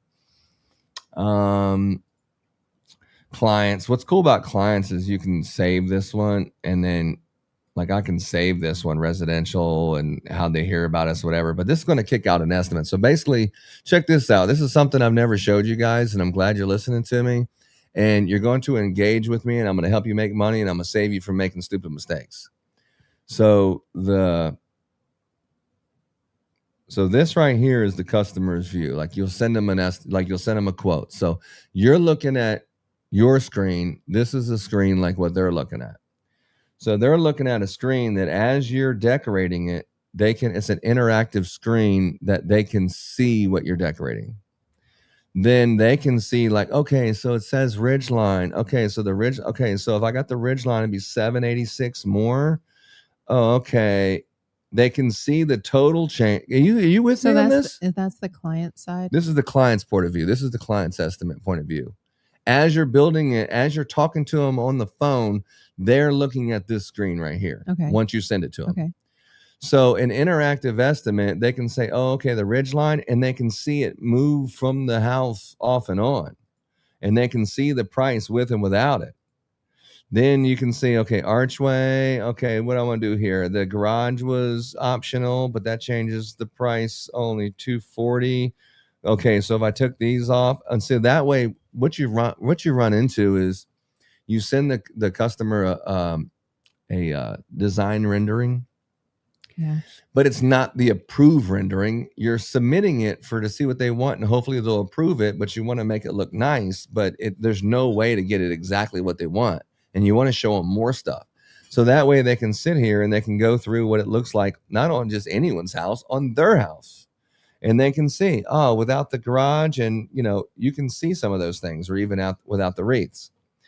And then this is what the estimate looks like, scope of work, whatever. And then it goes down to, your terms and conditions, stay lit warranty, lease agreement, what happens next. And then they can this is the deposit. This is the remaining balance. You want to commit all these little terms, sign your name right here and approve the estimate. It's just Big Ron over in the house, and then approve estimate, boom. But if you're looking up here, this is where the rubber meets the road. So if you say, you know what, I want pure white. Oh. Customers need a chance so they can do their colors. So they can also do red and white, or they can say, you know what, I'm a custom person, so I want to have like all my roof pure white, but on the ridge line, I think I want to do that red. Oh yeah. And then on here in this archway, I'm gonna do that one warm white and red, and I think I'm gonna do the garage like that too. And then, or maybe I can do pure white here, or pure white and red there. So the customer can make whatever changes they want. You can also change the colors inside the reefs of the mini lights. Uh-huh. So the customer has all those options, and then they can approve the colors. Oh, that's good. Approve the colors. So you have a job, and then right now, as soon as I come down here and I click to approve estimate, it's going to have a snapshot of exactly what was approved. Not 1-1 combination, but the customer wants 2-2. The customer wants a 2-2 combination because fucking ChatGPT did something or added an additional garage that's not even there or whatever. This is exactly what's approved. And no matter what language you speak, this is the approved version of what they selected and what they didn't. That's the only thing you want the contractor to see that works for you. Now, see, they're going to be looking at a different version that looks like this, where you're going to this one. Once it's approved, this is the exact one that they'll see. They see the materials that they need and everything. You're good on this, but you need more hot glue sticks. That's the way we have it working here. It has all the inventory from Kingdom Christmas lights is in there. How much is on the cruise inventory? This is what they got on each truck. If I gave them these jobs, then this is what they'll need left above and beyond what they already have. I already know what they need on every job. It already sets it. And this is the operating system to run a Christmas light installation business. Kingdom Christmas Lights is tenant zero in digital real estate, but this is it. I'm going to give you guys, since it's the anniversary for the 250th American Christmas, we're going to let it this year and let you jump in there. But the best part is right here is Espanol. Okay, capaz Espanol, my friend. What? And so then everything's in Spanish. Okay, so everything's in Spanish. And if you look at this right here where it says the phone number, you don't need to give the phone number. You don't need to give the text. Just push this button. It calls you from our operating system number. If you push this button, it texts like a Google Voice similar, but we have our own Kingdom Comms is what it's called.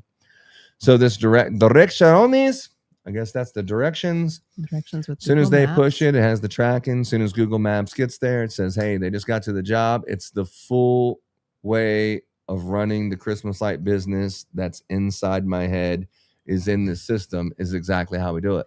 The full Monty. The half a Monty. The full Ronnie. Yeah, the whole run, you go the whole thing, my friend. So the pick tickets are similar too, because when you get, hey, I got all these jobs, you can sit there and look at the pick ticket. If I had those colors approved and that job was approved, it would show an approved version of what's approved. But it shows you like how many materials are on this ticket, and it shows you what they need to pull, what crews have what, and what you need to pull. So he needs at least 20 strands of mini lights, so you can give him a case, and you can just transfer a case to him. And then I got the inventory. I only say, hey, man, I forgot. How many red bulbs? Do you have any red bulbs? Do you have any green bulbs? Because you have no fucking idea who has what. Because you gave it to someone 4 or 5 days ago and you forgot who did that bulb with green. And then you're like, man, I got another green job. Who the hell had the green? Now you can just look at a dashboard and it says this person has the green, and I can assign it to this person because they have everything they need, or they only need 2 bows. So I can assign it to him, and I got to figure out the 2 bows. And that's where these pick tickets come in. Who needs what in the pick tickets? I mean, this is a whole nother level. If you're on a contractor view, the contractor view, as soon as you put in your zip code, like say it's, give me one. Like local? I don't care. 90210. Oh. Yeah. So if I put in here like 90210, then it would say, hey, if you want this job done right here, we can go ahead and send that estimate to somebody. And probably this OC Light Bright in Orange County, California might be the first pick. And Seaside Lighting Company in Orange County, California would be our second recommendation, or OC Holiday Lighting. And you just do the request package and they'll send the estimate and say, this is what the customer is looking for. Or they can, if it's on mobile, we don't have this design for desktop, for mobile, just because this design right here is just way too hard to do on a phone. So if you're on a phone, you just get this little contact information, so this is available only for desktop. If you're trying to run your business from mobile and not a laptop or something, it's going to be very difficult. You can do it. I've seen some people do it. David Merle does it. But it's just like fighting with one hand tied behind your back. A true workstation, you want like multiple screens eventually. But if you don't have it at first, don't worry. We didn't start with that. Yeah, Laptop hooked up to the TV, baby. That's the 2 screens. I can go back and forth with this wired mouse. Couldn't afford a wireless, remember? That's right. Yeah. Had to borrow money even to get the $300 laptop. Humble beginnings, but anyway, so you can find a contractor anywhere in the country. To find a contractor, there's way more to talk about that, but finding a contractor, Plantersville, Spring, Porter. I mean, if you say, what's it, Richmond, or what's give me something in Virginia, 22554. That was my zip code. 22554 in Virginia, baby. So if I'm in Virginia, it's going to say, who we got here? VA Stafford Outdoor Lighting Services, 194. And then you have Medias Christmas Lights and VA Stafford Shine Installers. So this, we have featured placement listing. If you're a vendor, this is for This is this is for an installation company that wants to be featured in the front. We have a list of contractors. So if you're just looking at Virginia, it'll pop out the first 20. Yeah, it gives you the first 20, and then you have to go page by page. There's like 10 pages of Virginia contractors, and this is all the ones that are close to that area, just in Virginia. So you're like, hold on, we Quantico, Dumfries. So what do we got here? We got Woodbridge Christmas Light Pros. Let me check these homies out. Let me check out these homies at Wood. Oh, yeah. So it's got their website, and it's got their stuff. You just clicked on the website? Yeah, well, I mean, everything's hooked up in here. It just went to another screen. But anyway, going back in here, you can look at the whole entire country. How many people you think is in the directory? And it's not even open yet. It'll be open up tomorrow. But how many people you think is in the directory? Well, you told me you were gonna have like 10,000, so maybe close to 10,000 now. Yeah, so I probably fell short of that mark, is what you're saying. I don't know. Oh, 9,081 contractors, 48 states represented. We also have Washington, D.C. I can't forget about that. And 3,514 cities have contractor profiles. In the United States, there's 40,900 zip codes in the lower 48, and we have 3 results for every zip code in the U.S. Wow. That was step 1 that I did like 3 months ago. 4 months ago. 4.5. Dude, I'm telling you, as soon as I'm done with this website, I got some AI agents that's going to make some human beings look ridiculous. There's no way you can keep up with them. So that's the map. This is the map of all the contractors. But see, since people haven't said, hey, I live in this exact city, it's just generally general. Has like DFW. You'll find some stuff like, oh, there's nobody in Texas. Hold on. What the hell's going on here? What's going on here? You have to zoom in or something? It's just not showing. I'm getting the janky map. vibe. I'm getting janky vibes here. Let me see here. Might want to make a note and check that. I'm getting the janky vibes here. Yeah, that's the whole. I'm sitting here working on Claude and Fable on this other screen over here. So I don't know. This is an actual local hosted right here. It's coming on. Let's see here. All states, all installers. Let's see the actual map. Let's see what the hell is going to happen here. But yeah, it has vendors and it has talent. So we'll have the hiring thing. It's like a Indeed. I'll have the hiring on here. Hiring next week. But yeah, so let me see here. Where the hell's going on here? Yeah, it's right here. There you go. Mm-hmm. That looks a little more full. Yeah, just connecting the right directories and stuff to the right things. But yeah, this is H-Town. So what do we got here? We got so they got some of them here. Where's Kingdom Christmas Lights? What is this? Like 3 different contractors? Oh, H-Town Lights. We know them. I know that is. Yeah, I know them. Cypress. What's this one? Holy Christmas Lights. We're up and to the left. Green Gate. This one got 2. Top of Houston. Yardbirds. We over here, I mean, right? Kingdom Christmas Lights. Rigid Roofing. Yeah, so I mean, it's got not every Christmas light company, but if you're on the list and if you're on the list and you don't have a distribution system and stuff like that, it's grabbed a lot of them. It grabbed 10,000 real quick and then I just stopped. But yeah, pretty much anywhere in the whole entire country. So if they're not on lists where they can claim the profile, they can go in and create their own profile. Is that how it's going to go? Yeah, you sure can. I mean, Austin's pretty deep. It's deep. Mm-hmm. I mean, but as soon as we haven't even opened up the website yet. As soon as we open up the website, it's going to be game on.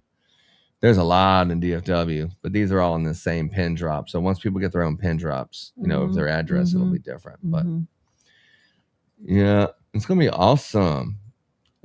Murphy's not in here. He'd be up in here, right? Inception Lighting. No, not in Denton. Let's see. Oh, Yeah, Murphy's gee. not here. Mm-mm.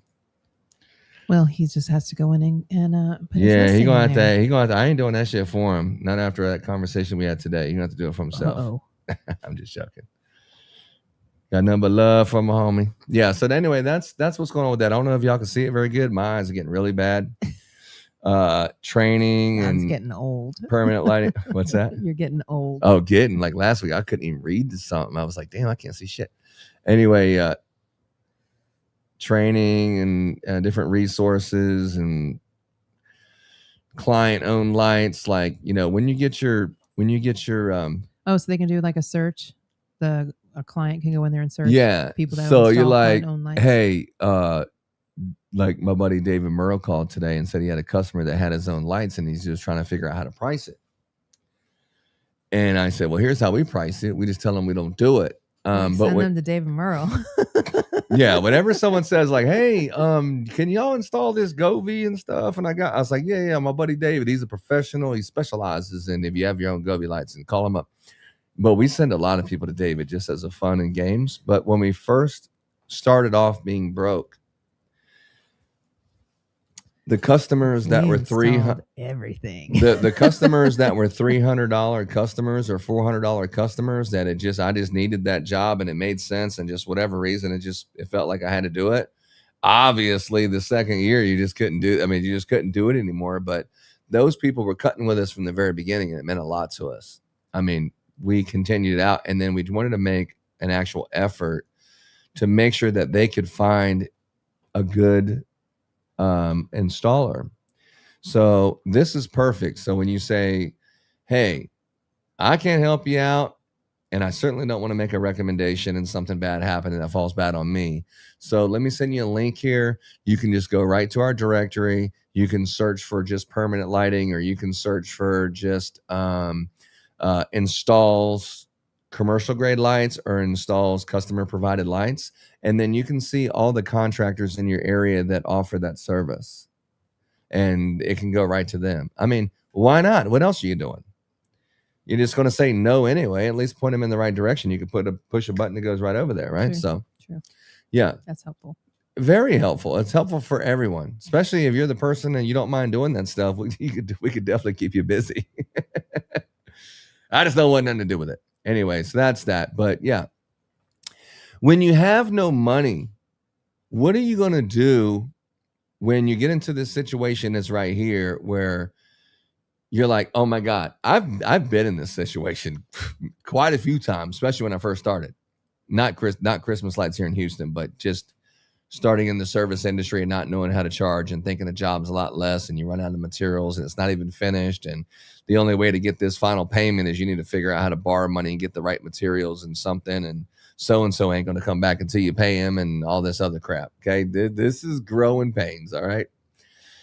By not having the right process, not being able to look, if you give the person this much discount, the new profit margin is going to be this. This is the install. This is the materials needed. This is what you're going to need.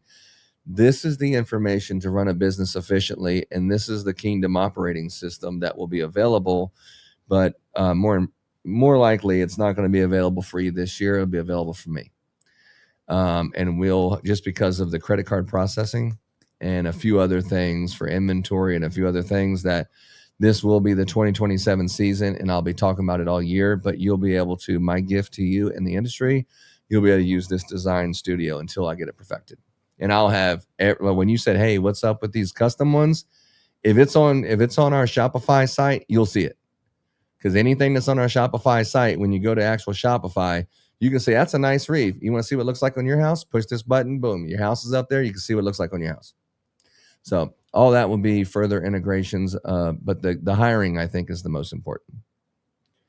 Okay. Kingdom hiring. It's actually called the Kingdom Talent Network.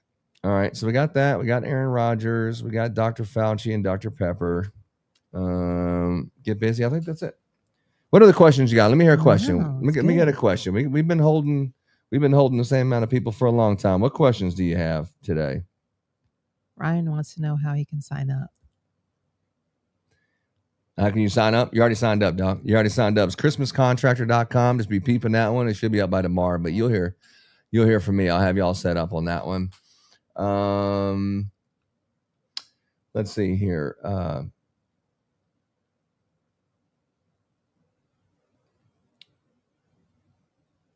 Success is like the next breath of air, bud. The guy that says, you want to be successful? You want to be successful? Yes. Then you meet me tomorrow at the beach.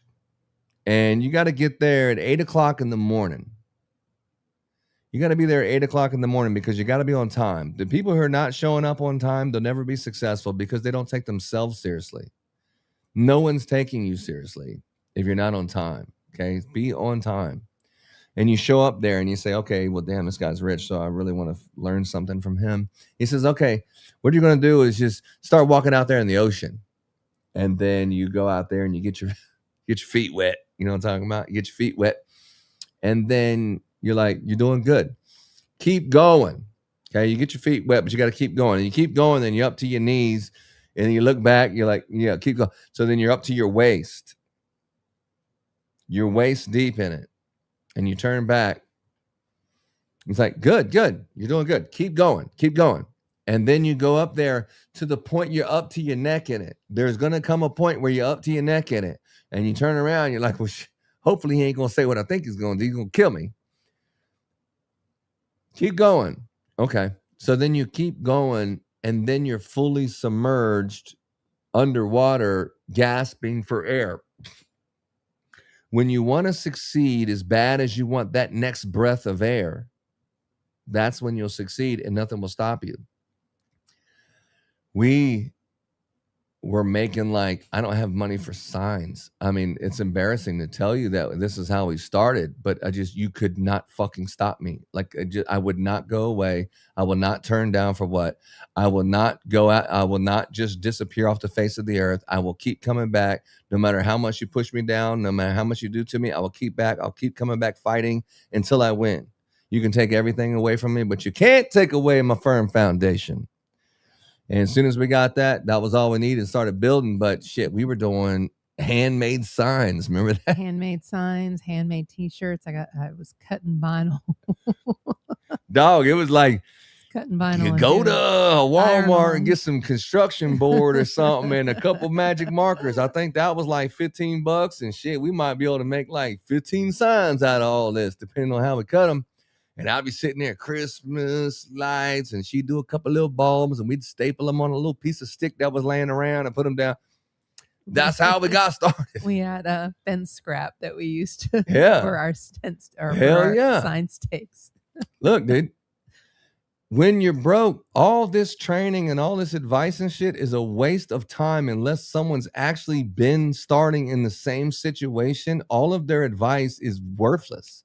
Because it's advice for once you get your business going, then you need some of these industry leaders to teach you. But if they're not in the Christmas business, I don't know how the Christmas business really relates to some like a plumbing business or something. It's like a roofing business is a close one because you charge by the square and it's door knocking and stuff. But even that's like you're getting on the roof. I mean, it's kind of the same, but it's not. You know, insurance supplements, and it has every industry has its own thing. And if your industry is just like Christmas, you wouldn't fucking have a job. I'd be teaching landscaping lighting.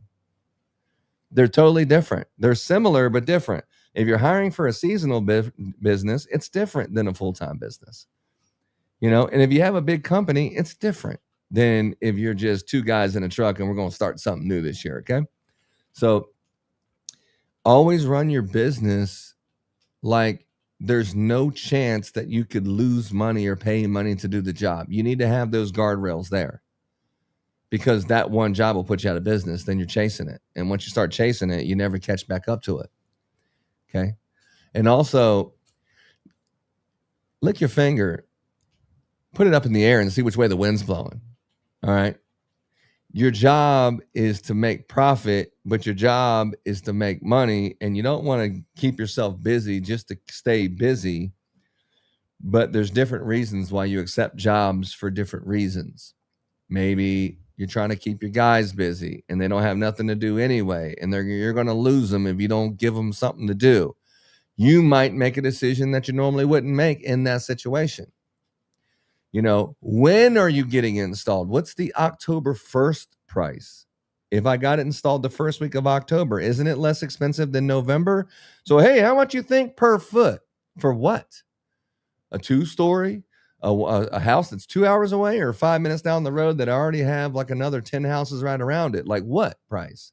And when are you installing it? People aren't asking that. I even had a professional call me this morning. I ain't going to talk about his name, but he's talking about, do you think I should do this job for $2,500? I think it's a $4,000 job, but so-and-so that we mutually know says he's going to do it for $2,500. And I'm like, when? Like September? Because it might make sense, because you might have a training class out there, and it might be a good one that has every single thing that you possibly can train on, that you could have 10 people out there and have it as a training day. But this particular customer, you know, it was some other things with it. But if they want it the second week of November, there's just no way that I could do it for the price I would do it the first week of October. It's just, you're talking about two different things. So not, do you want to do it for this price? It's like, whoa, what are we talking about? When are you talking about having this installed? October, like the second week of October? Yeah, because there's people sitting around doing nothing that you would like to get them into a groove and get yourself into a groove of making sure everyone has anything, getting the kinks out. Because by December 1st, you don't need to be bullshitting around with a process that don't work. You need to figure out what the hell you're doing, get yourself into the groove, because by November, you should just be showing off. You should be showing off by November. October is kind of getting you, you know, okay, I know you've been doing it for 5 years, but no matter how long you've been doing it, it takes you like a job to kind of get back into, okay, now I get it now, you know, but it takes you a minute, even if you've been doing it forever, because Christmas light stops and then starts back again. And you have these new plans of how you're going to run these new systems in the new season, and they haven't been proven yet, and you're trying to prove them. And then sometimes like 10 minutes or maybe 2 days or maybe 2 weeks into the season, you're like, you know what, it's not fast enough. It would be faster just to give him the box and take a picture, because the way that this inventory just takes too long to do it, or it's just, the guys can't figure it out, or it's not the way we thought. So let's just go back to the basics, back to the default, back to the system that you did 4 or 5 years ago that we know for a fact works. But it's all about creating systems. But when you're first starting out, it's about preventing yourself from paying money to do the job. That's it. That's it. Under no circumstances can your process allow you the opportunity to pay to do the job, especially when you've listened to someone and you're charging so much money. You've done said, no, I can't do that job to 10 people, and you don't even have anything to do. And other people are working, they're putting out yard signs and they're doing stuff. And you're still saying, no, I'm good. No, I'm good. It's like, dude, we're at the prom and the fucking the slow songs are on. Grab somebody and get on that dance floor and see what you got. You know what I'm talking about? People out there dancing, people out there doing something. You need to get out there and do something, because you're going to talk to the neighbor and you're going to be talking to someone else. And then once you start learning how to, when I'm on there, every time I'm on there, if I see someone outside, you don't need to say, hey, how are you doing? I kind of do that. But just whenever someone looks at you, just acknowledge that they look at you and just wave at them. That's it. Because as soon as you wave at them, people will say, oh, well, now I can feel free to come talk to them. But if they look over there and you don't say nothing, you say, oh, shit, he's not approachable. It's just as simple. As soon as they acknowledge that you're doing it, you wave. We're all playing Christmas music and have Santa Claus hats on, so we're more approachable. But when I'm out there, I'm always getting referrals. So when you send someone else out on the job site later, demonstrate, duplicate, disappear. When you send someone else out to that job site, you're thinking, you've been on 5 jobs and you ain't got one referral? Yes. What? Yes. Like, not one neighbor is looking at what you're doing, and not one neighbor thinks, oh my God, I would love to have him put Christmas lights on my house. Is that what you're really telling me? Or is there something else going on? Because if you go to more than 5 jobs and not one person's interested in your service, something's up. Yeah. You're not approachable. Something. You're not paying attention to who's around you, and you're just turning and burning, or have somebody's doing. They it on ask the a side. question and you're just blowing. Something's up, okay? But you only know what to tell them to do because you were out there and you did it and you know it works. So what's the problem? Well, the problem is I'm not trying to really talk to people, and I really just want to talk to you. And I want to, right, babe? Yes. Who are you talking to? Don't worry about it. M-Y-O. I don't really want to talk to people. And you're just like, okay. So if they say that they want an estimate, you just turn around and show them the back of your shirt that says Kingdom Christmas Lights, and it has a little QR code or whatever. Have them take a picture of that. We just put the QR codes on last year. So then they can go in there and they can talk to me. That worked perfect. Then they'll say, oh, they wave like this. And then when they start talking to them, they don't know. They just start pointing at the back of their shirt. And then the people just get the point to call, right? Mm-hmm. You want to try to have somebody out there with a half a brain and somebody that speaks some kind of English. But if they don't speak English, you can work your way around that. Because if you want to be successful as bad as you want that next breath of air, you're going to figure out something. You're going to figure out something that works. And just because it works for me doesn't mean it's going to work for you. Whatever works for you may not work for me, because it works good for you of where you live, where in the country you live, the scale that you're on, and what you're trying to accomplish in life. It might be the perfect situation for one-story houses with these kind of roofs or this kind of application. But somewhere else, maybe their system is different somewhere else. Maybe they live in Seattle where they have all this blue tape and you're not allowed to cut a line. You're not allowed to even cut a cord without some government approval or some permit or something. You know, different places are different. So there's not a blanket statement of this is how you do it. You just want to be alive at the end of the day. In January, with some money to say, I worked all these hours, I learned all this stuff, I have all these customers that are probably going to come back, and now I have all this experience and I have a year under my belt, and next year I'm going to do it way better now that I've seen it, and next year I'm going to kill it. There is no replacing that season. There is no, oh, well, I got this training, so I'm just going to jump right to level 10 like I've been doing it for 10. No, you're not. If you've never done it, you're going to go back there and you're going to learn that shit. And I don't care if you're some person training people because you know how to do business. If you jump into this business and you're hired for this, you're going to go down through some first season things. I don't care how experienced you are, because you ain't got the jobs to hire someone good. You know what I'm saying? Or you can hire someone good, but you can't keep them because you can't keep them busy enough. You know what I'm saying, Laura? Mm-hmm. And I'm not trying to be negative. I'm just saying this is what you deal with, and you have to be good at weeding through this. You have to be good at sorting through this. You have to be good at looking at someone and trusting your gut on this one, and stop giving someone the benefit of the doubt and thinking, oh, maybe this and this. If you see someone that you like, there's just no way they're going to get up on the roof. They may surprise you, but at whose expense? Find someone who looks like they got a ladder truck, looks like they've been getting on the roof, where you just have to teach them quality. You don't want to get yourself in a situation where you hire someone that you know damn well they don't belong on that roof, but you're just thinking they're such a nice guy and they're good with people that maybe they're going to get on that roof and learn how to do roofing safety and be comfortable with it in the next couple of days. More than likely that can happen, and it has happened, but more likely it's not going to happen. It would be easier just to find someone who's already comfortable on the roof, but teach them the Christmas part. That's way easier, way safer, and a better idea, because you never know the situation that you're going to get into. Yeah, and that's roofers. And you're going to find roofers because they're slow in or the adjusters, Christmas season. people Roofing working for adjusters. roofing companies. Anybody who's working for a roofing company can get on that freaking roof. Gutters, Siding, sometimes siding, chimney sweepers. But anybody can get up there, and that is a slow season. Chimney sweepers might be busy in Pressure the north. washer, they do the roof wash. They get up there. Yeah. So those are who you're looking for. We would, and when we first started, we would go over to construction sites where new builds were happening, and we'd talk to the guys over there. We'd bring, of course, a translator with us, but before Ron was fluent in Spanish, we brought a translator over with us, and he would talk to some of the guys, and we got a couple guys out of it, and they were helpers to other guys, and it worked really well. Yeah, no, those guys Really stayed well. with us. There's still people working for us today from that season. Yes. They've been with us for like 9-10 years, and they come back every single year, and we know everyone's family. And Laura, I mean, I don't know what kind of This is our Christmas culture. I don't know what kind of they've been doing in the off season, but it's like 3 of them had pregnant wives, wasn't it, or something like that? There was 3.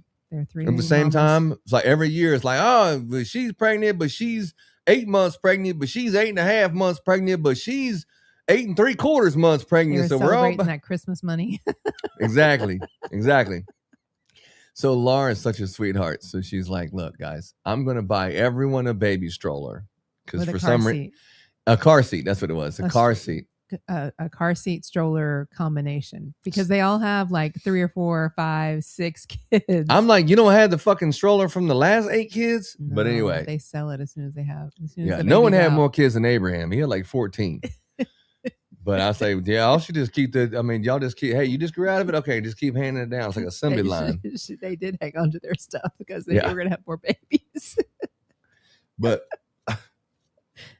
I do get, our installers, they are like family to me. And I get to know their wives and their families. And I do buy car seats and strollers and baby clothes. And remember Carlos? Carlos like, nah, Miss Laura, I don't need a car. We don't need a car seat. We don't need that. So Laura's like, he couldn't get the baby out of the hospital without a car seat. So we're like, oh, Carlos, you to hold it. Like Carlos is in charge of all these roofers. Like he's like one of those guys. And I'll tell you something about that. It's not important right now about hiring roofing leaders to run crews. Don't do that. But I'll tell you later about that.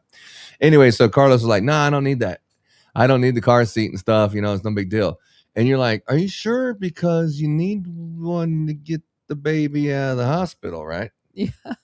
Are you sure you don't need the car seat? And then Carlos like, nah. So then, like, what was it? 2 days later, he goes, hey, man, I'm at the... talked to his wife. No, she had already had the baby. He was at the hospital trying to get the baby out of there, and the police stopped him and said, nah, you cannot. The hospital staff would not let them leave because they did not have a car seat. Yeah, like you got to have a wheelchair. You have to have a car seat. You have to show them a car seat before you can take that newborn out, at least in Texas. Maybe somewhere else is not that big so he's deal. like, look, I love to do this Christmas light job, but I got to go to the hospital because I'm at the hospital, or I went by the hospital or something, but I can't get my baby out of here. I can't get my wife and the baby out of here because I don't have a car seat.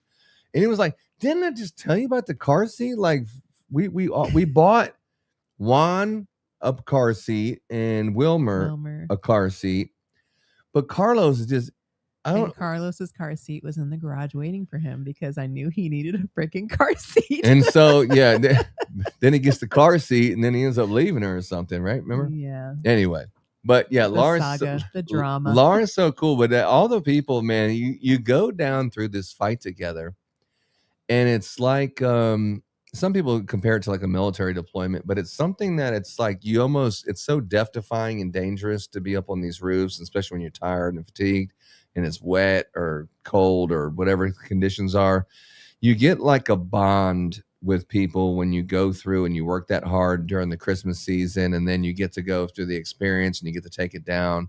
And then you're like, I don't ever want to do this again. And then about 4 months later, you say, when does it start? And then you're like, man, I can't wait for it to start. And it's just a vicious cycle. But every year we meet some of, friends that could be friends with us forever. And even, Norbert Neva from Hungary. No, big problem. No, Ron, big problem. I in Michigan work for Fred Zimmerman. Fuck piece of shit company. No Don't good work. Say that. He paid no good work. But bullshit trouble call, Ron. He paid nothing. Our car dealership and with Fred Zimmerman don't like no Fred. No more Fred. Michigan bullshit. It's Indiana. I know. So the only thing not true about that is the Indiana part. But anyway, so you're like, I know, I told you. Because they didn't see the value that we had already worked with them for like 3 years. And then he came back again last year. We paid for him to come back. I mean, the people are like family. They've been with us for like 4 or 5 years, right? To the point I speak perfect Hungarian now. But definitely I got the accent down, especially at the end of Christmas. I really got it down. But the people that work for us, they're like really like family. But you go down through it, And as much as you're looking forward to making the money, they are too. We're in this together. They want to work as many hours as they can, and they want to make as much as they can. And that's the only people I want surrounding me, is people who think like that. I want to make as much money as I possibly can. If you're like, man, I just want to work like 9 to 5, man, and just like, get the fuck away from me. That is not what this is. Not working with me. You might go work with someone else and work Monday, Wednesdays, and Fridays and shit. We don't do that. The only people that we hire is they want to be with me all the time and they want to work all the time, because I have to hire 3 people to replace one person if you're going to do all these days off, and then you're concerned about what they're doing on the day off and whatever. But process, if I can just leave you with anything, it's about having a winning process so you don't have to worry about these other things, and make sure the person who's teaching you is an operator that actually operates a business. There's no way to manufacture this. Okay. Just because you had a business for 3 years and then all of a sudden you had some kind of mix up with a business partner and that's why you're not in the business anymore, that's a failed business. It's like, okay, get back on the horse. Get back on the horse. Okay. Don't give up and be a teacher. Get back on the horse, because there's no way to say, hey, I can teach you how to make $1 million and you're making $120,000 a year. It's like, it's an oxymoron. The money is installing lights. The money's not in selling lights. You have to have lights to install lights. So that's why we got into selling. And it's a sweet spot there. But the money's in installing the lights. Okay. Period. Okay. And if you're installing the lights, those are the best people to buy from, is people who actually install, because they know what they're talking about. They know what works and don't work. And they know about new products and advancements. Okay. And you can always tell if you're talking to a distributor that also installs lights, because you have this happiness with you. It's some joy that radiates out of people, because the distribution game can get real cutthroat and can rob you of your joy. And I'm just telling you from experience. But when you deal with customers in Christmas, it offsets that. Then you can tell that people are happy, because the true joy of Christmas. But if you're never installing, you'll see the grumpy, grouchy kind of people, because they never experience that joy. It's just about selling, and they get into like a rut. So definitely make sure that you install and you network with people who actually have been there, done that, and they are operators and installers. And there's a lot of them out there that install, and there's a lot of people who sell and they install, and things like that. But make sure the person that you're with is not just a talker. He's actually done it, especially the same thing that you're doing. If you're like, I'm trying to start a Christmas light bit. Well, I turned wrenches for Jiffy Lube, and I changed oil for 10 years. So let me tell you how to do the Christmas. Like, what? No, I don't want someone who has business like breathing on the earth. I need someone who's actually done what I've done on a bigger level than I'm currently doing it. And who started in the same spot and knows the situation I'm in and has a roadmap of what worked for them. It may not work for me, but at least they've actually done it. That's the people that they can recount back. It may not be the top of their mind, but they can recount back what it was like when they started. And that's what we hope to pour out every single Wednesday. I had somebody ask me if we had some training class that we pay money, or so they pay money to be a part of a group. I'm like, nah, dude, just come out on Wednesdays. Come out on Wednesdays, and we offer an hour and a half, 2 hours of our time. Well, how long has it been now? 2 hours and 3 minutes. Yeah. We offer 2 hours of our time. We answer any questions that you have. We try to support the industry as much as we can. And I try to pour my heart out on the Christmas Light Installers Mastermind. I'll try to show you stuff that I'm personally listening to. Interior decorator, Christmas people, people who are motivational speakers that are actually also operators. They actually run a company is the only people I share. And people that I looked up to and I look out to for encouragement. And I think of Christmas lights about being at war, man, because you have to shut off massive areas of your life. I mean, where are you going for Thanksgiving? You want to take a week off for Thanksgiving? And you're in the Christmas business? The two things do not go together. What normal people are doing, you're on the other side of it. You are working while everyone else is having fun. Everyone else is hanging out with family and doing fun stuff. You're like separated from that. You're focused on this. And you have to tell yourself that I'm fighting for the life I want to live. I'm putting in all this work because there's a benefit that I don't have to pick up the pressure washer or something later or whatever. I'll have enough money to buy this. Remember the one kid that worked he had enough money to buy an engagement ring. He wanted to work as hard as he possibly could because he wanted to get engaged to this girl that he had his eyes on, and he had some butterflies about it. And then after Christmas, he had saved up however many $6,000, $7,000 ring or whatever the hell it was. And then he's like, hey, that trailer that you were taking people on Christmas rides, do you think maybe you can pick me up and her, and we can maybe, I'll say, oh, and Tamaron and Katie, I'll take you right down that fountain and we'll double park right there. And you can walk out in the middle of the fountain and you can propose to her and I'll get a drone shot and we'll make it real special, and it's we went looking at Christmas lights, and then we took a stop by the fountain so he could propose. It was so sweet. But it's like, these are like people that work for us. It's like everyone's like family because we're like war buddies. We went through a season and we sacrificed so much, and they gave to me and I gave to them, and we're in like a family, dude. The people that that truly work with you and for you and beside you, alongside you. I mean, they'll run through a brick wall for you, and you'll do for them too. And then when they got a problem, you got a problem. And and that's what will happen eventually, but it's just not the first year. It's not like that. After the first year and people come back, it's refreshing to see people who fought with you. And then you're like, fought alongside with you, I'm talking about. And then you're like, man, here's what we're doing different this year. Here's what didn't work, I think, last year. And you want to get all this information from people, because if you have 10 crews out working, that's a lot of information of what works, what's faster, different ways that people do it, and how they're getting it. And you can see the results. If they have trouble calls or something, you can just see what works and what doesn't, and who's faster, who's not, who's making more money, but they have more problems, or what. You can see everything, but you definitely want to get that data. It's like, oh yeah, you know why we're so fast? It's because if we don't have the job prepared, when I'm driving, Jose's in the passenger seat and he's bulbing. Like, what is it? 180 feet? Okay. He's just in the passenger seat bulbing. We don't stop for lunch, boss. We bring our lunch. We do this, we do that. I mean, just, you're like, well, no wonder they're so freaking fast. And you go out with them, guess what they're not doing? They're not sitting around bullshitting when they get to the job site. They're not smoking cigarettes and doing nothing like that. They're straight, get to the point, get to the money, and get out of there. Because if they're going to spend another hour away from their family and their kids, it's going to be an hour making money, not sitting around bullshitting. And those are the people. He's like, man, you speaking my language, bro. You speaking my language right there. So that's that. I do have a few more things. How do you pay workers? You pay workers by the increment when you first start.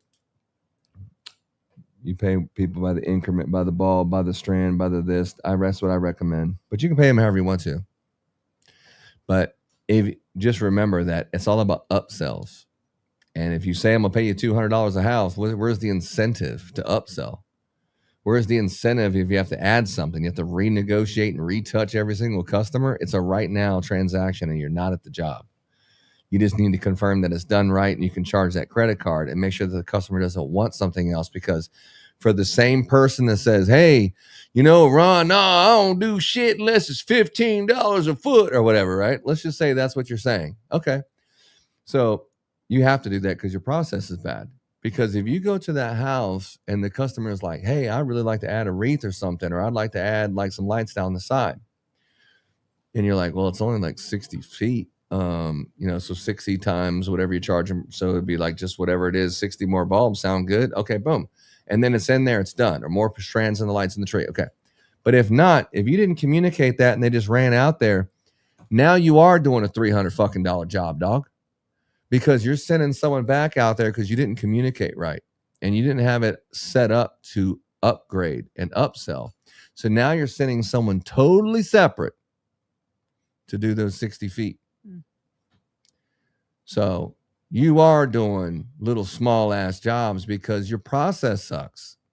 That's why you're having to go back there and touch all these customers all these times, because you don't know what the fuck you're talking about until you do. You don't know what you're talking about until you miss that opportunity. Then you're like, damn, I don't want to miss that opportunity again, because now I felt the pain of those consequences and I don't want to touch that hot stove anymore. Now I have a better way that's more efficient, and every year it will be the same thing. Okay. It's not just raise your prices to the point no one can afford it and only 1 out of 100 customers are going to say yes to it. Okay. That's not the blanket statement to fix it. Having a winning process, knowing where the first penny of profit will be, knowing your business like that, having it broke down all the way. That's what's going to get you to the finish line, my friends. That's what's going to get you to the finish line, and that's what's going to keep you in business, and that's what's going to keep a smile on your face, because if you can't manage it, or if you can't measure it, you can't manage it. You have to be able to measure it to manage it, and you can't measure. It's in between 10 and 20 strands. You can't manage that because you can't measure that. You have to be able to measure that. So that is something I would definitely say, because if you can't measure it, you can't manage it, and you certainly can't scale, because a small problem at scale is a fucking huge problem. A difference between 10 strands of lights on 100 houses is $10,000 difference, right? Just the materials. That is true. Scale that times however many you want, and the bigger your company is, the bigger the problems are. That's why two things are true. The first thing is, when someone's selling their Christmas light business, most people are not interested in buying it unless it has materials or it has some kind of inventory. The fact that you were running your company and you have a list of customers and the stuff's already at their house, most people are not interested because of the process is bad. The way you sell it to the customers, or you lease it, or you do it this way or that way, or you tell the customers this or that, or when you do it, here's how you do it. It's your process that makes the business not worth anything. And it's the reason why you're selling it. It's because of the process, right? Yeah, and another one is like a big company. A big company, they think that they got a winning system because they have money, and the money continues to go north. Like, no matter, you're making some stupid mistakes and decisions, and you're wasteful in all these areas, like any new person would be fucking out of business with the way that you're doing it. But you're such a huge company, the good outweighs the bad, and you're absorbing all these fucking mistakes, and you're like, we're still turning a profit. Okay. So therefore, I don't need any advice. I'm making profit. I'm making more money than I made last year. At least there's more money in the bank and everyone's happy. And then that company buys another company, and they acquire another company. Isn't it funny how about 2 years later, the fucking other company they bought's out of business? It's because you can't take a failed process and then apply it to another company. What it is usually there's so many departments into a big company, you're just too slow. Hey, can you do me a favor, Laura? Can you get me a case of mini lights? Yeah. And I want warm white with red. It's winter, whatever the name of that is. I need a case of those. Called candy cane. Well, there's different candy canes, but this is the red and white, or every fifth one is white, but they're all red or whatever, something. I call it candy cane. Okay, so I want a candy cane lights.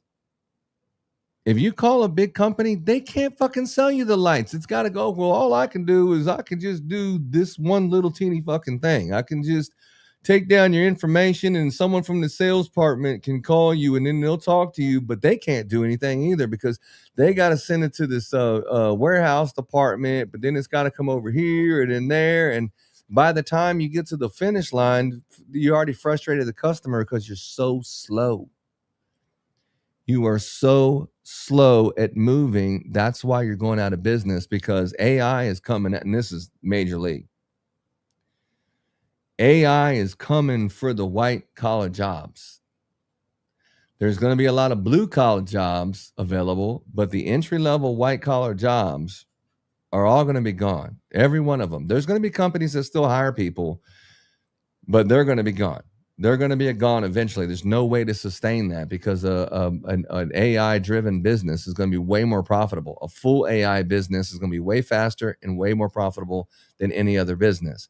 You're going to have newer entrepreneurs coming into the industry than more than you've ever seen in the next 3 years. We are in the singular. You know what that means, Laura? I'm listening. The singular? The singular. I'm listening. What does it mean? You were in the singular, which means AI has been created to make AI better. So therefore, the natural progression of AI is getting better in this way. And, you know, we used to have to do the math, and now we got a calculator, and then the calculator's on the watch, and then it's on the phone, and this and all that. Now it's got a flashlight. Like the robot, you make a robot that makes robots. I mean, when you make AI that makes AI better, it's progressing a lot faster than initially anticipated or projected. And now they're saying like in the next 3 years, that'll be it. So get yourself lined up and get yourself set up and established into a service business like this one. Or pressure washing is a pretty saturated business. So is mowing grass and stuff. You know, try to get something that not everyone can do it.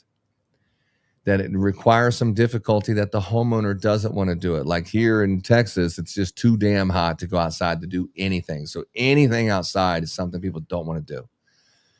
Anything that requires getting up on a ladder, something steep, something dangerous, something like that. Windows, I mean, just some kind of air, HVAC, any kind of stuff like that.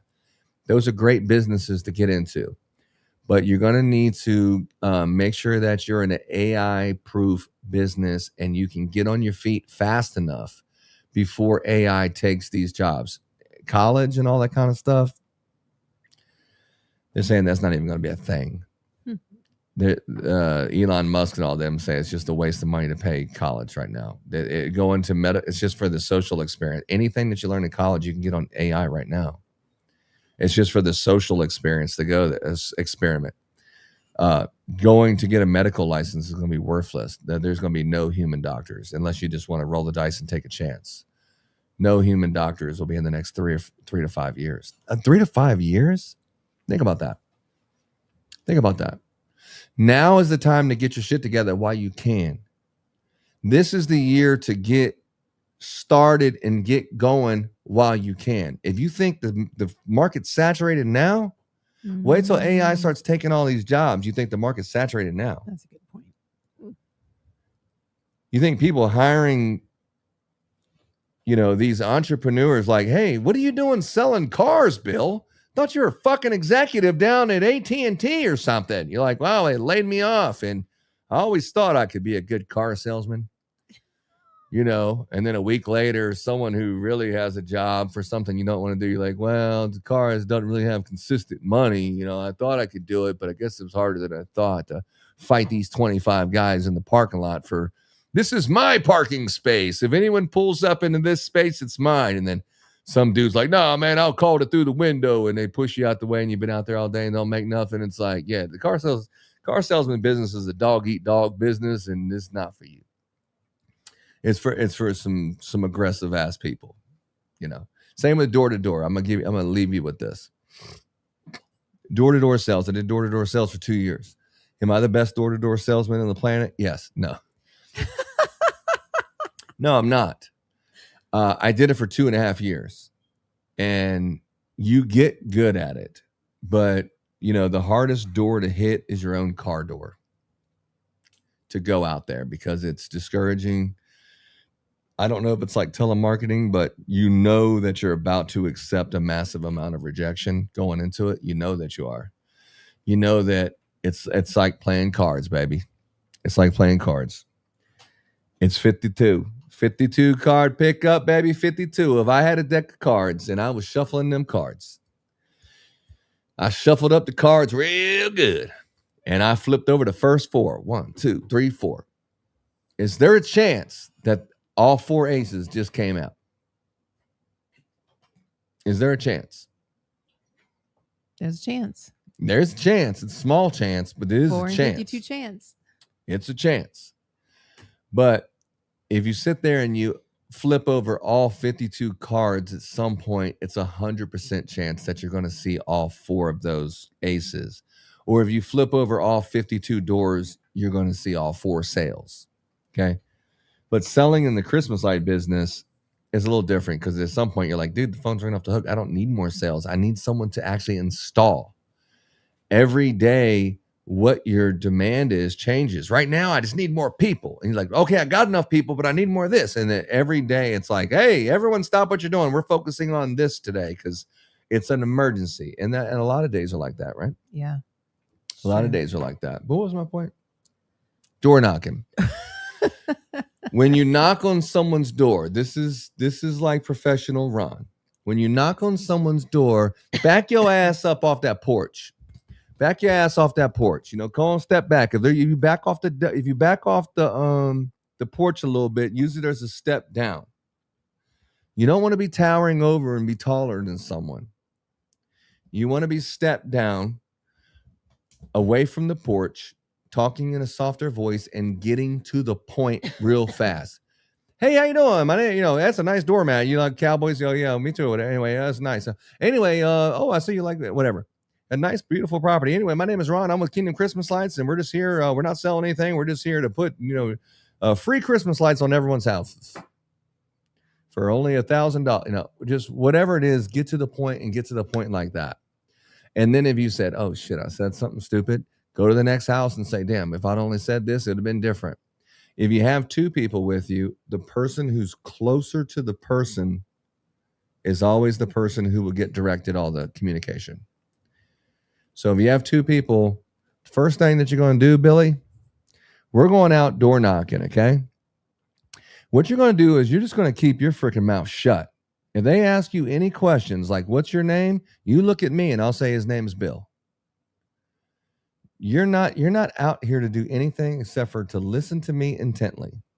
That's your only job, okay? But if it's just people don't realize psychology. If I'm talking to you and it's me and Laura talking to a customer, I'm closer to the customer. And so they're addressing it to me. But if she's like looking at me and like, man, who gives a shit what he's saying? Then she's on her phone and checking Facebook. The other person is not going to take you seriously either. It's just psychology. If the other person's like, yeah, and what we're going to do, Bill, is we're going to take care of that customer right there, and we're going to make sure we get him a good deal. Sound good? He's like, yes, sir. And you're like, okay, what do you think about that? Because he just said yes, and then what are you going to say? Yes, like he looks like he's in control because that guy's acting like he's in control, and so I should too. You ask people yes questions. The answer to the question is yes. You never ask somebody a question that the answer is no. Yeah. Hey, woo, it's a hot one out here today.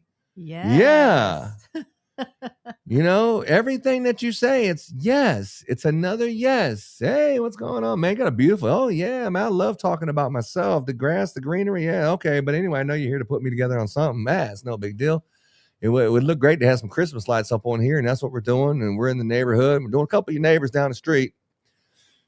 There's a couple things with sales when you're talking about psychology. One of them, why do people buy Christmas lights? That's a great question. Why do they buy Christmas Why do lights? people get Christmas lights? Because everybody's doing it. Everyone's doing it. Everyone's doing it. It's called the Jones effect. If you're calling someone in the middle of November, okay. Hey, the other one is what? Somebody special or something special is happening this year. Okay. The reason why people call you to do the Christmas lights is because it's dangerous. Oh, that too. It's very dangerous, and they don't want to do it themselves for whatever reason. So they're calling you because they would rather you do it than them do it. And most of the time because it's dangerous. Another reason why people call you is what? Somebody's coming into town. Or commercial grade materials. Oh, better materials. So see, I didn't know which I was going to go to Home Depot, or I was going to go to Walmart and get me some lights, but you got these custom ones or something that you can custom make to the house and do these custom patterns, and you could make it look like what I did on that design studio and make it red and white and this and that. So I don't see where I can buy that at any stores or something. So I want you to do it. And then the third one, of course, is everyone else is doing it. The Jones effect. You see this a lot in the ShamWow. Hey, well, if you're going to do this right here and you're going to do this right here, but if you buy now, we have two for the same price for $19.99. It's like, damn, I was thinking about saying, yeah, but now you increase the value for two for that price. Now you do the Jones effect. Call now. Everyone's doing it. And there's a whole room full of people that's on the phone. And then the next one is the takeaway. The takeaway. You only got 2 minutes and you see that clock going down. Everyone's doing it. You built the value. Now you have the takeaway. Okay. Those are just psychology of sales. And it doesn't matter what you're selling. These are psychology of sales. Am I right, babe? Yes. So when you're talking to a customer at Christmas lights, you may say something like, hey, that's a beautiful house. And then say, damn, that roof is steep. Damn, that roof is steep. I'd hate to fall off that thing. Just proving the fact that you're not going to do it yourself. You're going to call me. I hate to fall off that damn thing. Yeah, but our guys can do it. And we're going to do a good job and all that kind of stuff. And then another one you're going to do is the Jones effect. So if you're on the phone, we only sell them over the phone unless it's over 10 grand. But you might say something like, hey, does anybody else have Christmas lights yet on your street? You know damn well November 10th that half the damn block has it, right? You know damn well. But they're always saying, oh, man, there might be a couple people maybe here and there starting to do it, because they know you're asking questions that's painting the picture that you need to do this. You're not on the phone with me, homeboy, because you're thinking about getting Christmas lights. Your wife has been yelling at you for the last week and a half to figure this out, and you're finally making this call, and you need to get a conclusion done by the end of the call, or you need to call someone else so she'll stop telling you, get your ass busy, get up on that ladder, or go find someone, because I don't want to be the only one without Christmas lights. We're not doing that. So get your ass on the phone and go figure it out, or I'll do it myself. And I'll just pay whatever. And those same wives are Diwali customers too that are October installs. Mm-hmm. Pro tip. Yeah. So, I mean, they want to figure it out. So you have to make a way they can figure it out right now. You're like, well, so the takeaway is, so what are you trying to do? Oh, you want to get the lights installed? Oh, when? No matter what they say. I was thinking maybe Thursday. Ooh, Thursday. Well, do you have any other dates available? Actually, Thursday I thought I don't even know about that. And then so you just, hey, do we have that available appointment? Or hey, it's first come, first serve, but the phone's ringing off the hook. Right now I have Thursday. Right now I have Thursday available. Or when we first started, I would say, hey, Laura, do we have Thursday available? Even though we had Thursday, Friday, Saturday, every other day. I was like, do we have Thursday available? And then Laura would be like, I don't think so. And then I'll say, but didn't what's her name just cancel that one? Or she rescheduled that one? Can't we get this customer right here in that Thursday slot? Oh, yeah, you know what? We probably could. It's like, all right, well, I got Thursday available. We ain't even talked about price or nothing. They'll say, well, damn, can I just give you my credit card just in case the phone gets disconnected? I need Thursday. Can I give my credit card to you so just in case we get disconnected? That's what it's like.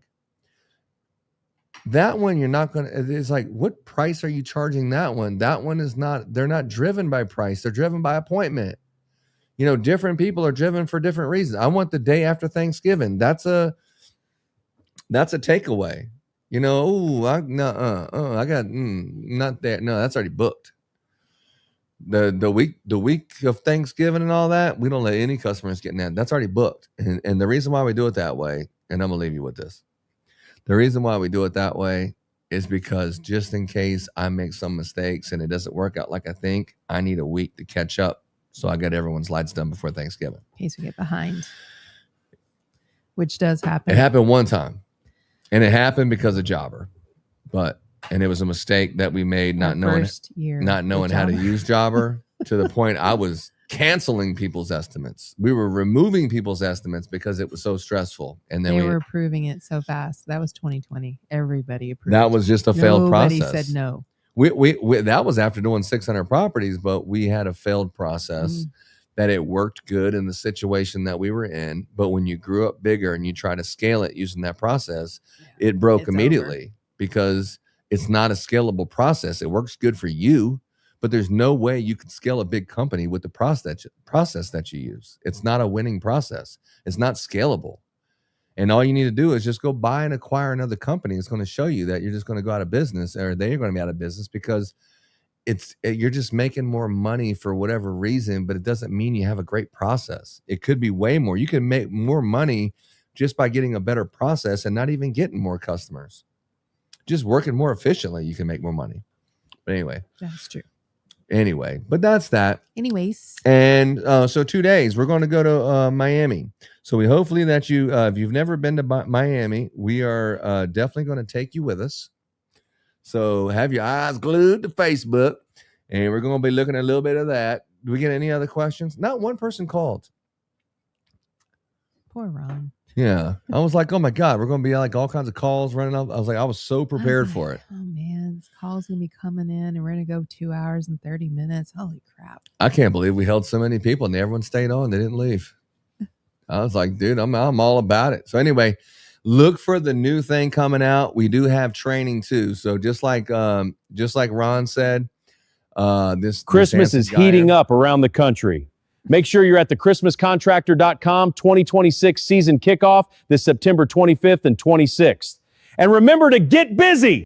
So remember to get busy. And then he might yell at you if you don't start getting busy. It's like, look, I already told you nice the first time. I told you. Now nice. You're going to make me tell you twice, you're going to get the business. That's what they say. That's when they say, hey, you about to get the business? Like, what is like, you about to get the business.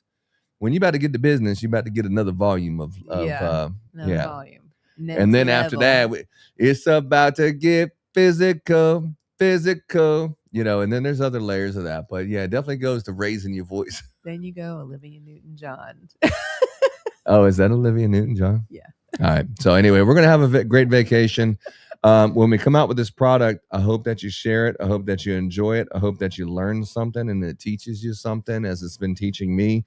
If you see any things that need to be fixed, man, you know, just jump in there and let's work on it together. We got it free. Free, free to use. Design Studio. You know, it'll be AI assisted and stuff next year. Wait till you see what I got coming out. We'll have the hiring. You can hire people. You can get jobs. You'll be getting leads, all kind of shit. But it's not out yet, but it'll be out probably by tomorrow. Definitely before I leave. I'll have the Design Studio 1000%. There might be a bug or something that's not working, and I'll just keep on fixing it as we go. But this has been like a 4-month long process of building this. Almost 4.5 months of 16-hour days, 7 days a week. But I'm at war, you know what I'm saying? I need to come up with this because I know my time is limited here. And I'm not thinking, oh man, you got another 15, 20 years to figure out what you're doing. Just sit back, grab some beer and get on the couch. Let's smoke a joint. You know, it's like, no, dude, no, that is nothing what I'm thinking. I ain't thinking about drinking no alcohol. I ain't thinking about none of that. I'm thinking about getting this business done so I can enjoy my life later. Right now, I need to get this work done while I can still walk and shit. Right? Well, it's just roll you around in your chair. Yeah, I'm already halfway in a wheelchair from the desk. So yeah, and I'm like half blind and shit. So hey, I really appreciate each and every one of you. Come see us in person. Come over our house and see how we do it. Come get some exclusives on when we switch to the paid model for our stuff. I'm not going to charge people until I know it's a good product. So we're going to work through it and work through the bugs together, and you can use it and everything, and we'll see. And then probably right around there in September 25th and 26th is the Christmas Contractor 2026 season kickoff. Definitely get yourself a ticket to be there, and we will have the people who are there will be also receiving our first right of refusal for the Kingdom operating system. We can have 50 contractors use our full operating system for running crews and managing inventory and all that. That's my goal, to set 50 companies first. But yeah, and you can claim your listing and all that kind of stuff. I'm probably not going to have that on the first episode because those talent profiles or those profiles with connecting in inventory and transferring inventories, it's a lot to it. So for now, just so I put my best foot forward and always come out with the best product of my ability, we're going to come up with a more simplified version. But it will have the Design Studio. And there's more stuff I'd like to show you, but there's more weeks. So have a safe one. If I don't see you next Wednesday, that's because it's going to be Santa's birthday. It is Santa's birthday. Next Wednesday, Santa Claus's birthday. Is it Wednesday? It is. Oh, next Wednesday would be my birthday. It So is.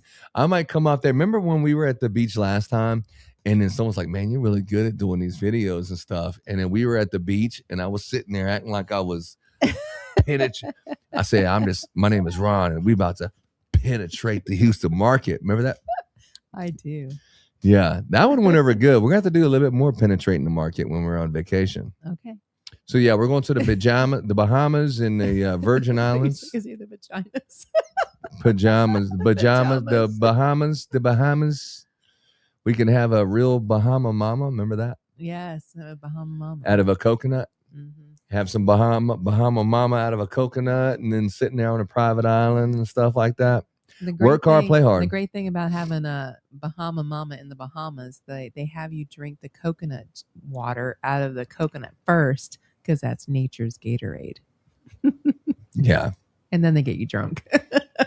I took Laura to the Bahamas the first time, and it's the Bahamas is just one of the most beautiful places in the world. I mean, there's places that are better, for different reasons, but as far as just absolute beauty and the shallow water, which is what Bahamas means, and going out there and all that, it's the most beautiful destinations in the world. And as soon as Laura seen that with her eyes, the first time that I took her there, it was you just can't help but cry. It's so beautiful. I did.